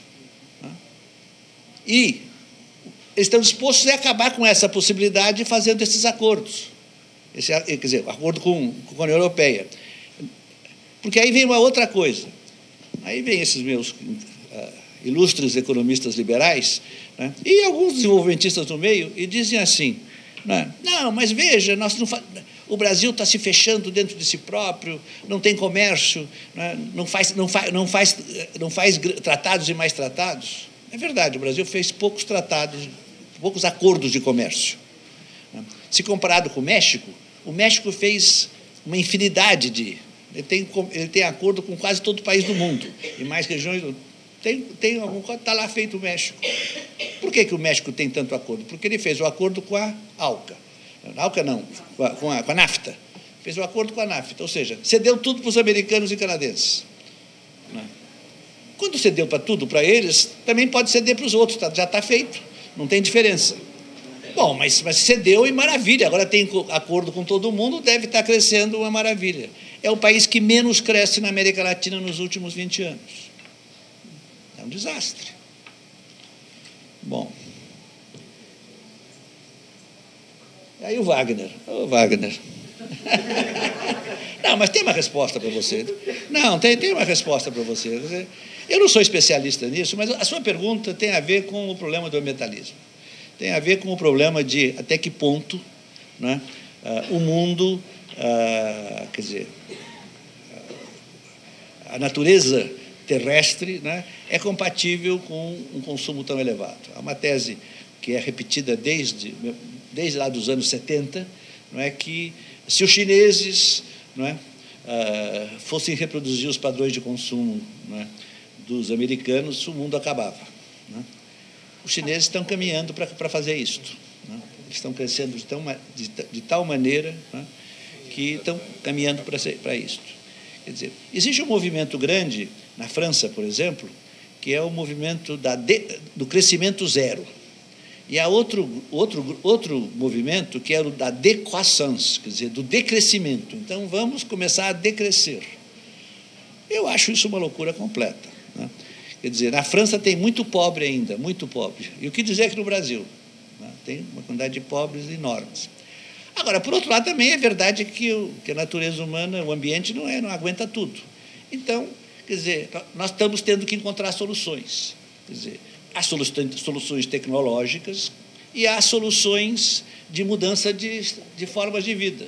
E acho que tem que combinar as duas. Agora, a mudança de forma de vida é mais complicada do que a mudança tecnológica. Só isso que eu posso dizer. Então, vamos passar isso aqui. Tá ligado. Como é que é? As perguntas têm mais provocação que o tema ali da mesa que deram para a gente, né? A gente pode ficar aqui assim, não sei, quanto tempo a gente tem para responder? 30 anos? Alguma coisa desse gênero, né? Olha, a resposta para o Tiago, que eu achei até interessante você falar do Roberto Simonsen, que é um autor que eu estudei. Eu fiz uma tese de doutorado sobre o Simonsen, e até para explicar por que o Simonsen, quais eram os constrangimentos que levaram o Simonsen a lá na frente defender determinadas coisas, porque quem leu a maneira como o Simonsen discute a questão da escravidão e lê a controvérsia do planejamento lá em 44, vai ver que ele mudou muito ao longo desse tempo. Ele não nasceu republicano, ele foi se tornando, ele foi se construindo, né, enquanto uma liderança intelectual de cunho mais desenvolvimentista, com maior responsabilidade social. Mas é só a notinha de rodapé que eu achei engraçado. A maioria das pessoas nem sabem quem é o Simonsen. Uma vez dei um seminário numa disciplina, aí pedi para o pessoal ler o Simonsen e tal, o pessoal me traz um vídeo do Roberto Simonsen que tinha saído a partir da Veja, não sei o quê. Eu falei assim, gente, mas por favor, a Veja não existia quando o Simonsen estava vivo. Era o Mário Henrique Simonsen, né? Que é um limite que acho que as pessoas conhecem assim, mas tudo bem, isso é brincadeira. Eu só acho o seguinte, juntando um pouco a questão do Tiago com a questão da Solange, eu acho que o grau de incerteza e a constelação de fenômenos que a gente teria que levar em consideração hoje é brutal. Por exemplo, eu já vi vários estudos dizendo um dos problemas de política externa, de geopolítica e política externa brasileira hoje é que a América Latina é um território em disputa de uma hegemonia decrescente que é a americana, por isso que eles estão arrasando com o México. O México, neste momento, é terra arrasada. De nação, eu acho que está sobrando muito pouco para eles. E o efeito de pressão que os Estados Unidos estariam fazendo sobre os acordos brasileiros em função do afastamento, né, da entrada da China nesse cenário latino-americano. Então, tem coisas muito complicadas, né? Tem um momento internacional, tem as hegemonias que estão sendo reconstruídas, tem o efeito das guerras, porque a gente não pode esquecer quanto de imponderável tem na questão econômica. Se a corte portuguesa não tivesse vindo, se a abolição tivesse acontecido nos anos 50 do século XIX, não lá na frente, se não tivesse a crise de abastecimento dos anos 14, né, da Guerra de 14, da Guerra de 45. E eu acho que nós, até mesmo para falar alguma coisa sobre esse aspecto, o nível de informação que a gente teria que dominar, ele é monstruoso, porque tem tudo isso, tem certos decréscimos em relação a determinadas correntes, mas tem efeitos que vão fazendo com que a gente tenha constrangimentos brutais. Também, agora, conversando com o Bresser, quando ele estava, um pouquinho antes de chegar aqui, quando ele estava falando do caso do Japão, do caso da China. Mas, espera aí, qual é a trajetória desses países em termos de demanda reprimida? Esses países passaram por escravidão, passaram por colonização, passaram... Então, essas questões não são impactantes nas trajetórias, é outro dado do problema para a gente saber como sair dessa equação, né? E no caso, ainda pior que isso, no caso das lideranças, eu fico aqui pensando como pensar em lideranças se o capitalismo perdeu suas bases nacionais.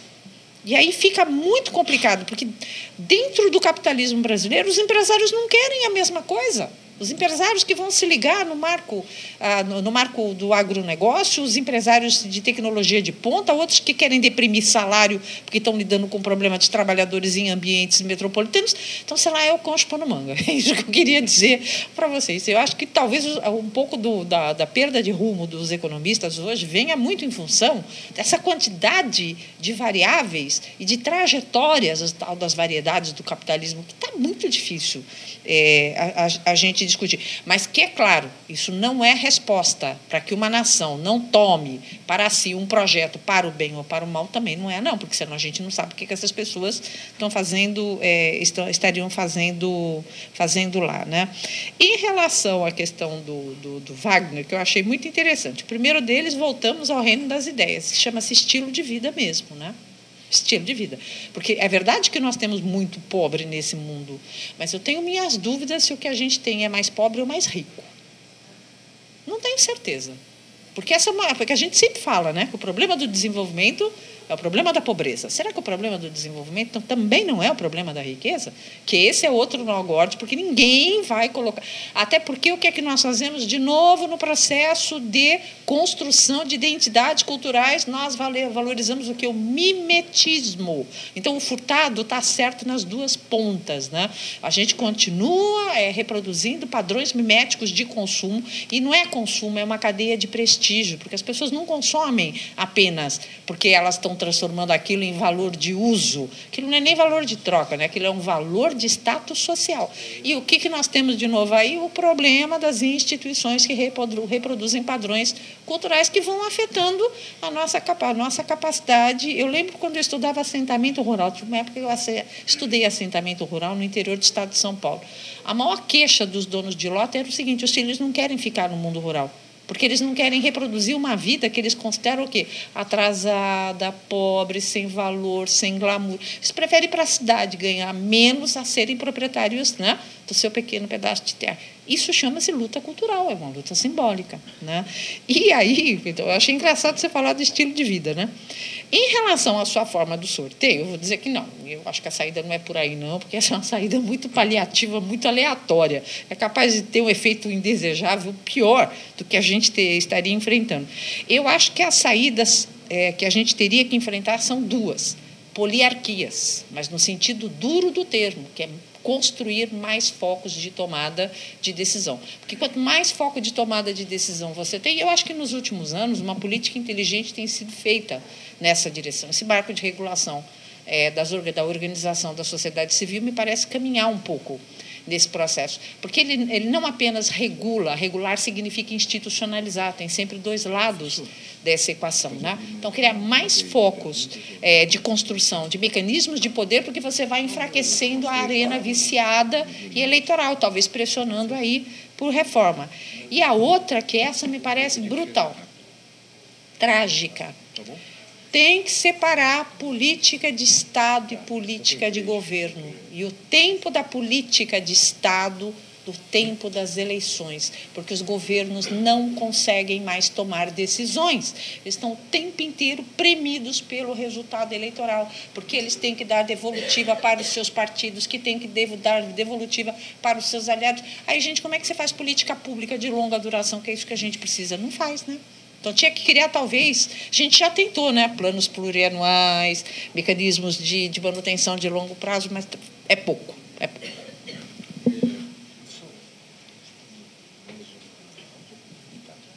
Olha, vamos fazer o seguinte: a gente tem uma última bateria, tem gente inscrita.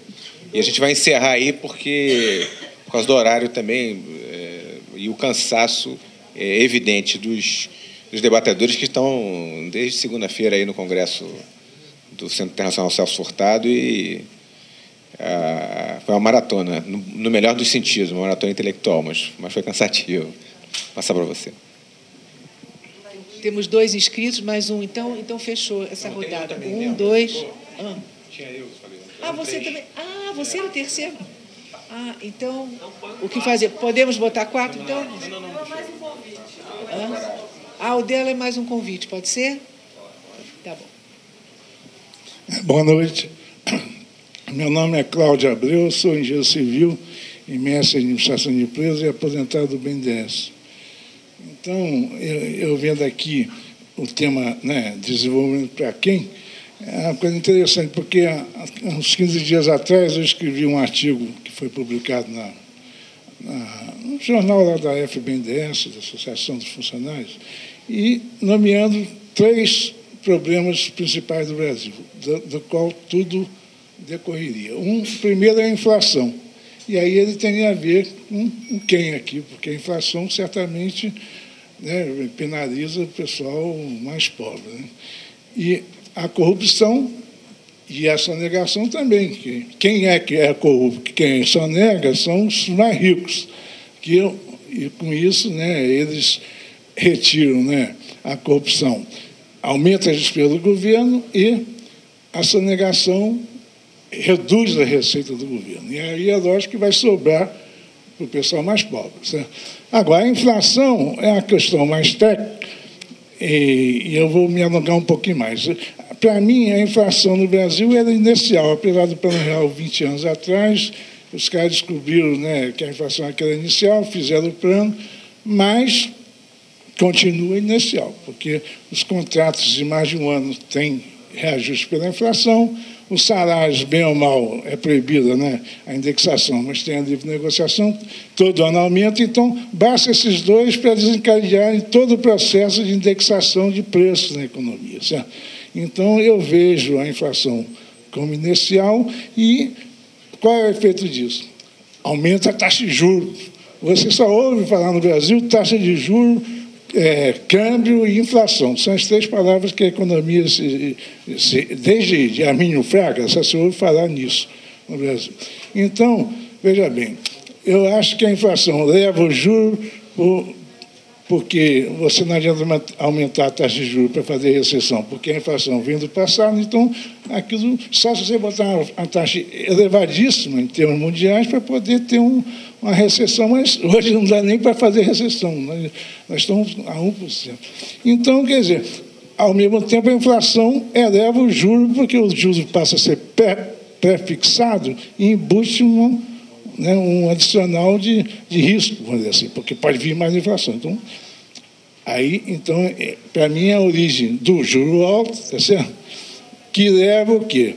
Aí vem o câmbio, nós vamos bater no câmbio.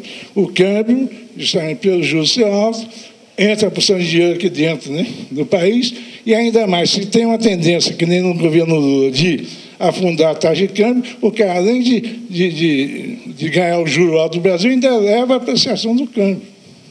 Então, chove dinheiro aqui, cada vez mais aumenta a apreciação cambial. E aí, quem é que sofre, doutor Bressa? É a indústria aí, está certo?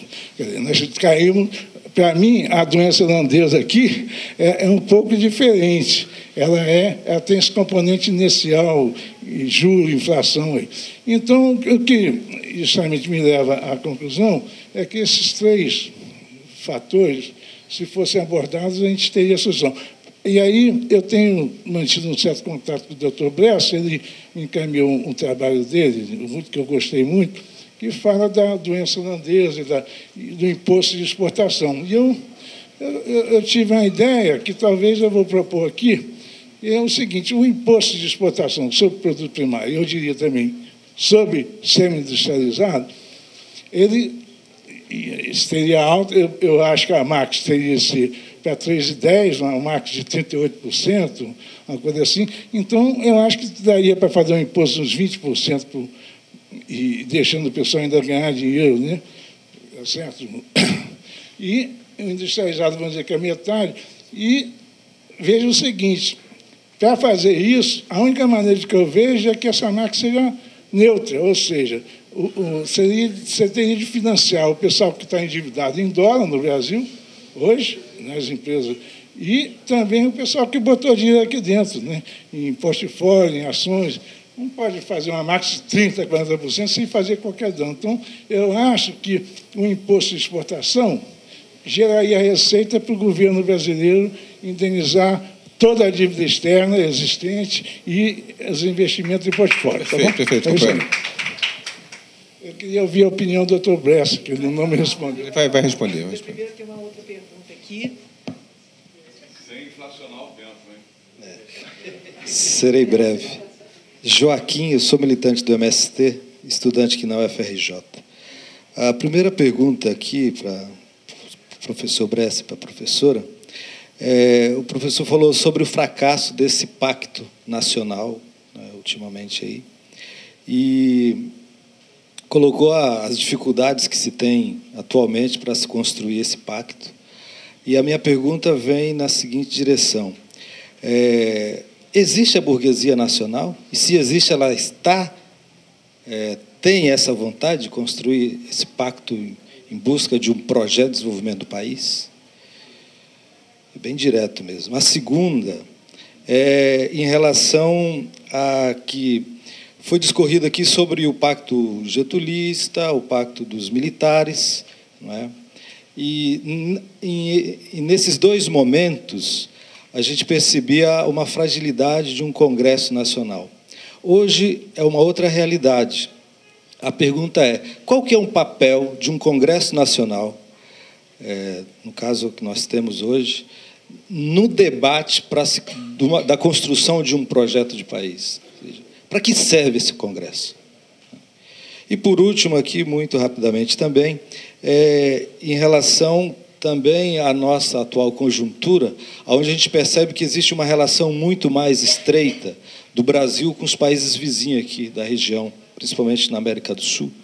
Não é? Pensar um projeto de desenvolvimento para o nosso país, dá para deixar essa relação de fora com esses países? E, por último, também nós estamos vivendo uma questão de uma crise aí complexa, né? Então, são questões assim também para reflexão, mas muito breve. Obrigado. Marcelo, a Miriam pode...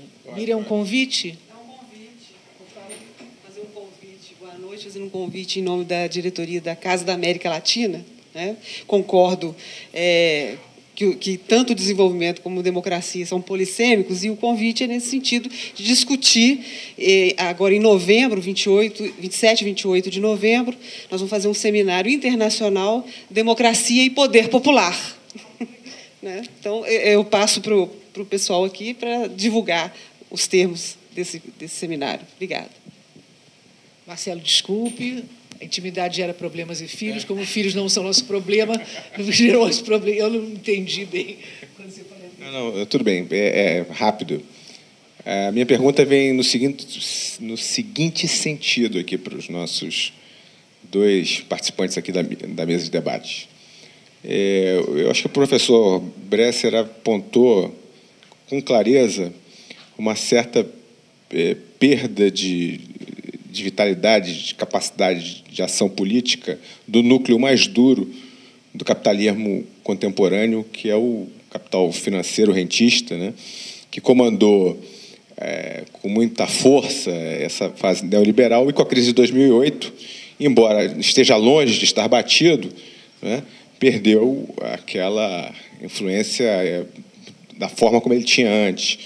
Isso tem aberto... eu gostaria de perguntar, simples, se isso abre caminho nos processos de integração regional que estão ocorrendo ao longo do mundo, e eu penso muito na integração no nível dos BRICS, né?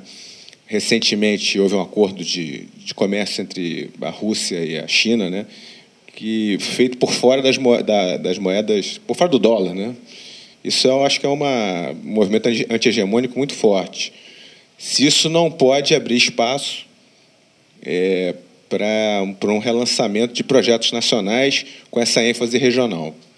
Seria essa a minha pergunta, professor. Para você também, Vera.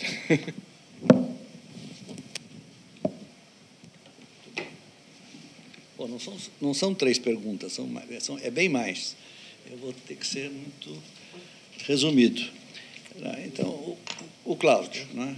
Veja, eu acho que a sua colocação, seu raciocínio econômico, a inflação provocando o aumento dos juros, os juros, né, atraindo capitais, os capitais aumentando a taxa, apreciando a taxa de câmbio, teu argumento está de muito bom economista que você é. Né? Está tudo...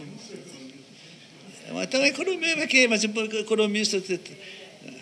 Tem muito economista que não sabe nada, né? Que não acredita na lei da oferta e da procura. Como é que vai ser economista?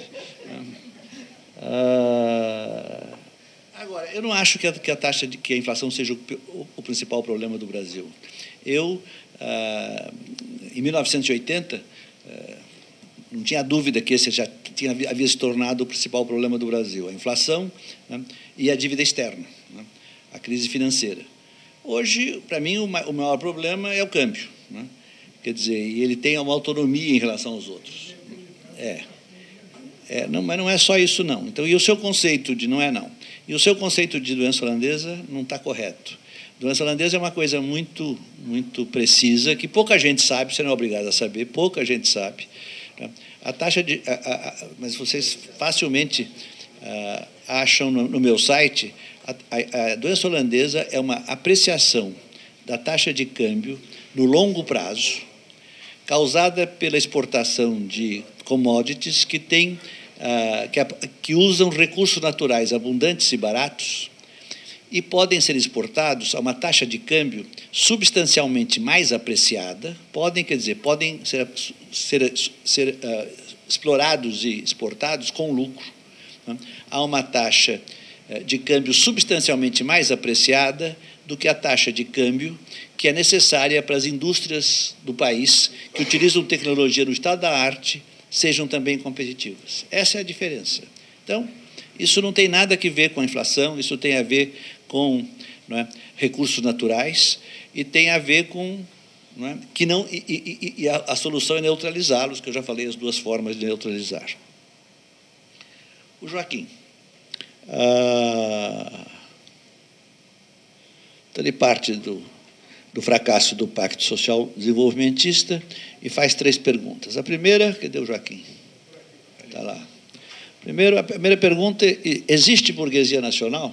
Então, essa pergunta foi feita fundamentalmente no Brasil a partir de 1964, porque foi em 64 que, foi naqueles anos anteriores a 64, que a burguesia brasileira, a burguesia industrial, se uniu à burguesia mercantil, financeira, que havia naquela época, não havia bem uma burguesia rentista, quer dizer, e se associou aos americanos, inclusive, e deram o golpe de 64. E então, todo um grande grupo de sociólogos, cientistas políticos, etc., inclusive os marxistas, decretaram que, e quem liderou essa tese foi um marxista alemão, que foi professor na Bélgica há muitos anos, chamado André Gunder Frank, um marxista de alta qualidade, e que então escreveu um paper famoso, depois escreveu livros, etc., dizendo que não havia, nem nunca haveria burguesia nacional em países em desenvolvimento e, portanto, a ideia de uma revolução burguesa ou de uma revolução capitalista, como tinha havido nos países ricos, era inviável. Essa tese foi um desastre. Foi um equívoco e um desastre, no meu entender.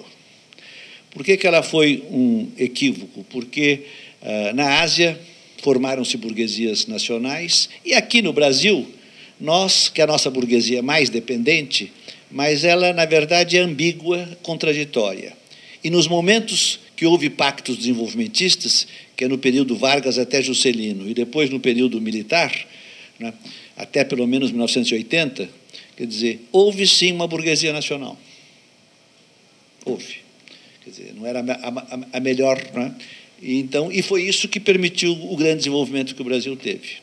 Mas tem hora, e foi isso que o Lula tentou fazer, que estava conseguindo, mas depois, né, a coisa não deu certo. Não foi por culpa da burguesia, não. A culpa foi um pouco da crise internacional e muito da incompetência pela qual foi tratada a taxa de câmbio no governo Lula. A segunda pergunta: qual o papel do Congresso Nacional?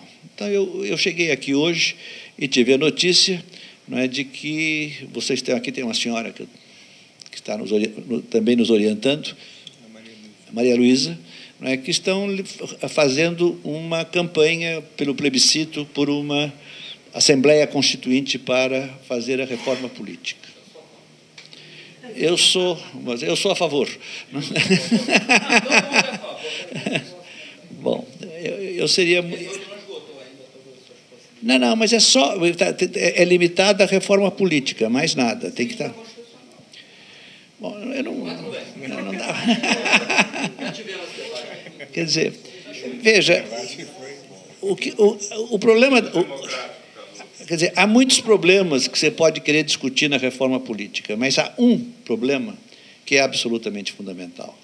E esse problema é o seguinte: o partido que ganha a eleição tem que ter maioria absoluta no Congresso. Ou, se não tem que ter maioria, eu posso até diminuir um pouco. Tem que provavelmente ter maioria no Congresso. Quer dizer, há 2 jeitos para fazer isso. Quer dizer, um jeito é o voto distrital. O voto distrital não garante, mas te aproxima muito, né? Se um partido ganha realmente a eleição, quer dizer, ele vai ter, se não a maioria, quase a maioria no Congresso facilmente. A outra é você simplesmente dizer, estão discutindo isso na Itália agora, que o partido que ganha a eleição, ele ganhou, digamos, com 30% dos votos, né, ele automaticamente recebe mais 21, né, assim, e fica com maioria absoluta. E aí faz as contas. Entende? Quer dizer, porque não é possível, para você governar do jeito que querem que a gente governe aqui, é muito compromisso demais. O Congresso Nacional não consegue operar direito. Então, eu acho que isso devia ser feito. E porque aí o Congresso passa a ter um papel associado ao presidente. Bom, a terceira, dá para deixar os países do Mercosul de lado? Não, não dá. Não é, o Mercosul é importante para mim, eu acho que deve ser mantido o Mercosul, né? Então, e não há razão nenhuma, quer dizer, para a gente, né, desconsiderar o Mercosul. A nossa associação com a Argentina é uma coisa muito séria. Eu não tenho muito amor pela nossa relação com o Paraguai ou com o Uruguai. Isso é secundário. Mas a relação com a Argentina, que é um grande país, né, isso nos interessa profundamente. O Marcelo, eu acho que é meio parecido a pergunta, mas você, inclusive, perguntou o problema dos BRICS, né? Eu sou um grande entusiasta dos BRICS. Fiquei muito feliz com essas decisões que foram tomadas de criar um fundo, né, um pequeno fundo de estabilização, e criar um banco, né. Foi feito de maneira prudente, houve uma excelente conferência do Paulo Nogueira Batista, que é o nosso economista representante no FMI, que é um economista de alto nível, né, e mostrando, né, como havia sido feita a coisa, com o equilíbrio e a importância de tudo isso. Então, é uma coisa que... Agora, veja, Marcelo, a Vera estava me contando agora que eu perdi, acho que os 5 primeiros minutos da palestra dele, cheguei um pouco atrasado. E que ela começou, que ele começou o discurso dele, ou a conferência dele, dizendo que aqueles países que formam os BRICS agora eram, há 20 anos atrás, se não todos, quase todos, a China não estava nisso aí, quer dizer, estavam fortemente endividados.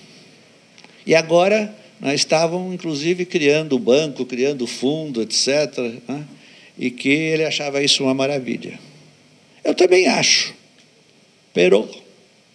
mas né, o déficit em conta corrente do Brasil já está em 3,6% do PIB. E nós estamos voltando a nos endividar igualzinho nos endividávamos antes. Nós já semi-gastamos, não é totalmente gastamos, as nossas reservas para defender a taxa de câmbio, para manter valorizada a taxa de câmbio. Então, quer dizer, se nós não cuidarmos da nossa autonomia nacional, porque uma coisa que é importante também, a gente vai aprendendo as coisas devagar, né? Esse ano eu fiz 80 anos, e foi quase aos 80 anos que eu compreendi, finalmente, né, por que a moeda é um sinal fundamental de soberania nacional. Eu sempre ouvia falar isso, mas ficava meio vago qual era o sentido da soberania nacional na moeda.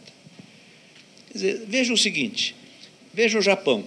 O Japão deve a dívida pública do Japão em relação ao PIB é de 200 e... Agora estou na dúvida se é 220 ou 260, mas é um número superior a 200%. E, no entanto, a soberania do Japão está absolutamente tranquila. Por quê? Porque toda a dívida que o Japão tem é em ien. E quem é que vai fazer um ataque especulativo contra o ien?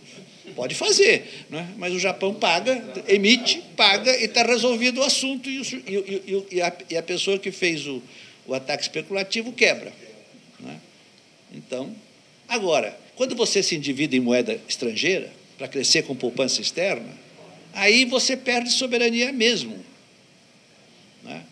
Então para os BRICS funcionarem, não se preocupe com os chineses, né? Esses têm soberania e não desistem. Não se preocupe com os indianos, também. Os russos parece que também não precisa preocupar. Agora, preocupe-se com o Brasil e a África do Sul. Que esses... E é o cúmulo isso, não é o cúmulo. Acho que nós estarmos juntos com eles, vamos fazer que a gente ponha a ordem na nossa casa direito.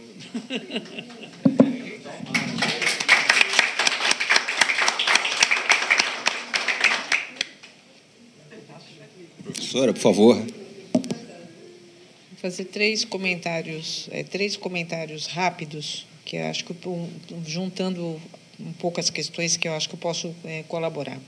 Sobre a questão do Congresso, né?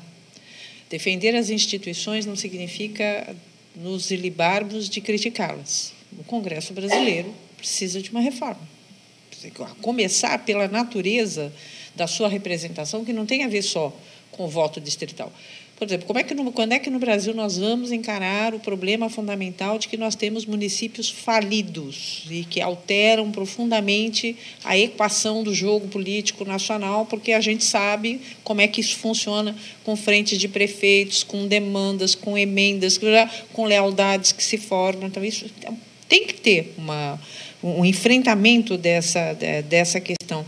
Acho que há um outro problema no Congresso Nacional, que é o seguinte: quem acompanha ou quem analisa processos no legislativo brasileiro sabe que aquilo que nós vemos aqui, assim, que a população vê do lado de fora no tempo eleitoral, não é o tempo de governo, porque as lealdades são outras, os capitais são outros, o peso dos partidos e assim por diante. Então, eu penso assim, que defender, né, que eu acho que foi o Joaquim que fez a pergunta sobre o Congresso, defender o Congresso não significa pensar fortemente na sua reforma, porque, e aí retomando o bom e velho Weber, né, a gente tem uma estrutura hoje em que as pessoas vivem da política, não vivem para a política. Isso também tem que ser medido. E isso me leva a juntar um pouco com a questão sobre a burguesia nacional. Retomando um autor que talvez não seja tão bem visto por aí, que é o Fernando Henrique Cardoso, mas eu lembro de um vídeo, uma vez, de uma entrevista do Fernando Henrique, que disse uma coisa que me pareceu fundamental. As burguesias são transnacionais. Os povos são nacionais. Então, eu não sei exatamente para onde a gente tem que olhar na equação política, porque é isso, né? O capital, de alguma maneira, ele se descola dos seus territórios. O mal-estar é aquilo que é a base da cidadania com a qual a gente tem que lidar. Então, eu, de novo, acho que, às vezes, a gente olha, às vezes, para os atores dos lados. Essa é a base do Pacto Nacional, que é capaz de alguma maneira, criar mecanismos que constranjam um pacto com viabilidade atrativa, porque é isso, a burguesia é atraída. Ela não tem desejos nacionais. Os desejos nacionais da burguesia pertencem à ordem da primeira Revolução Industrial, não pertencem à ordem da terceira Revolução Industrial. Então, esperar uma burguesia que queira construir instituições de Estado Nacional, na minha cabeça de cientista política, está fora de cogitação. Eles fazem a possibilidade de formação de pactos e coalizões em função de interesses estratégicos. Então, acho que repensar essa equação também é importante. E o caso da América Latina e da China, eu acho que são exatamente peões. Quem estuda relações internacionais sabe que você tem que ter mecanismos de barganha e de pressão. A aliança com a América Latina, além de ser uma aliança geopolítica, ela é uma aliança que pesa no debate internacional fora da ideia de uma unipolaridade ou uma bipolaridade. Ela é uma carta na manga valiosa. Em relação à China, é a mesma coisa. A única coisa que eu penso é cuidado ao dormir com os dragões, porque eles podem te comer. A China é um império. E eu não sei se isso está, né? Num primeiro momento, ela pode ser um parceiro muito bem-vindo. Mas eu fico pensando que os Estados Unidos, em alguns momentos, também foram bem-vindos e depois pero não tropo, né? Então, são cautelas. Bom, pessoal, então eu gostaria mais uma vez de agradecer aqui aos nossos debatedores, professor Bresser, professora Vera. Eu acho que esse debate não acaba aqui, e não acaba aqui porque foi filmado e tal, e nós vamos transmitir pelo Algo a Dizer, e vai continuar reverberando, de certa maneira, as ideias, a qualidade das ideias que vieram à tona aqui. Eu agradeço mais uma vez também a todos presentes. Tá? Boa noite.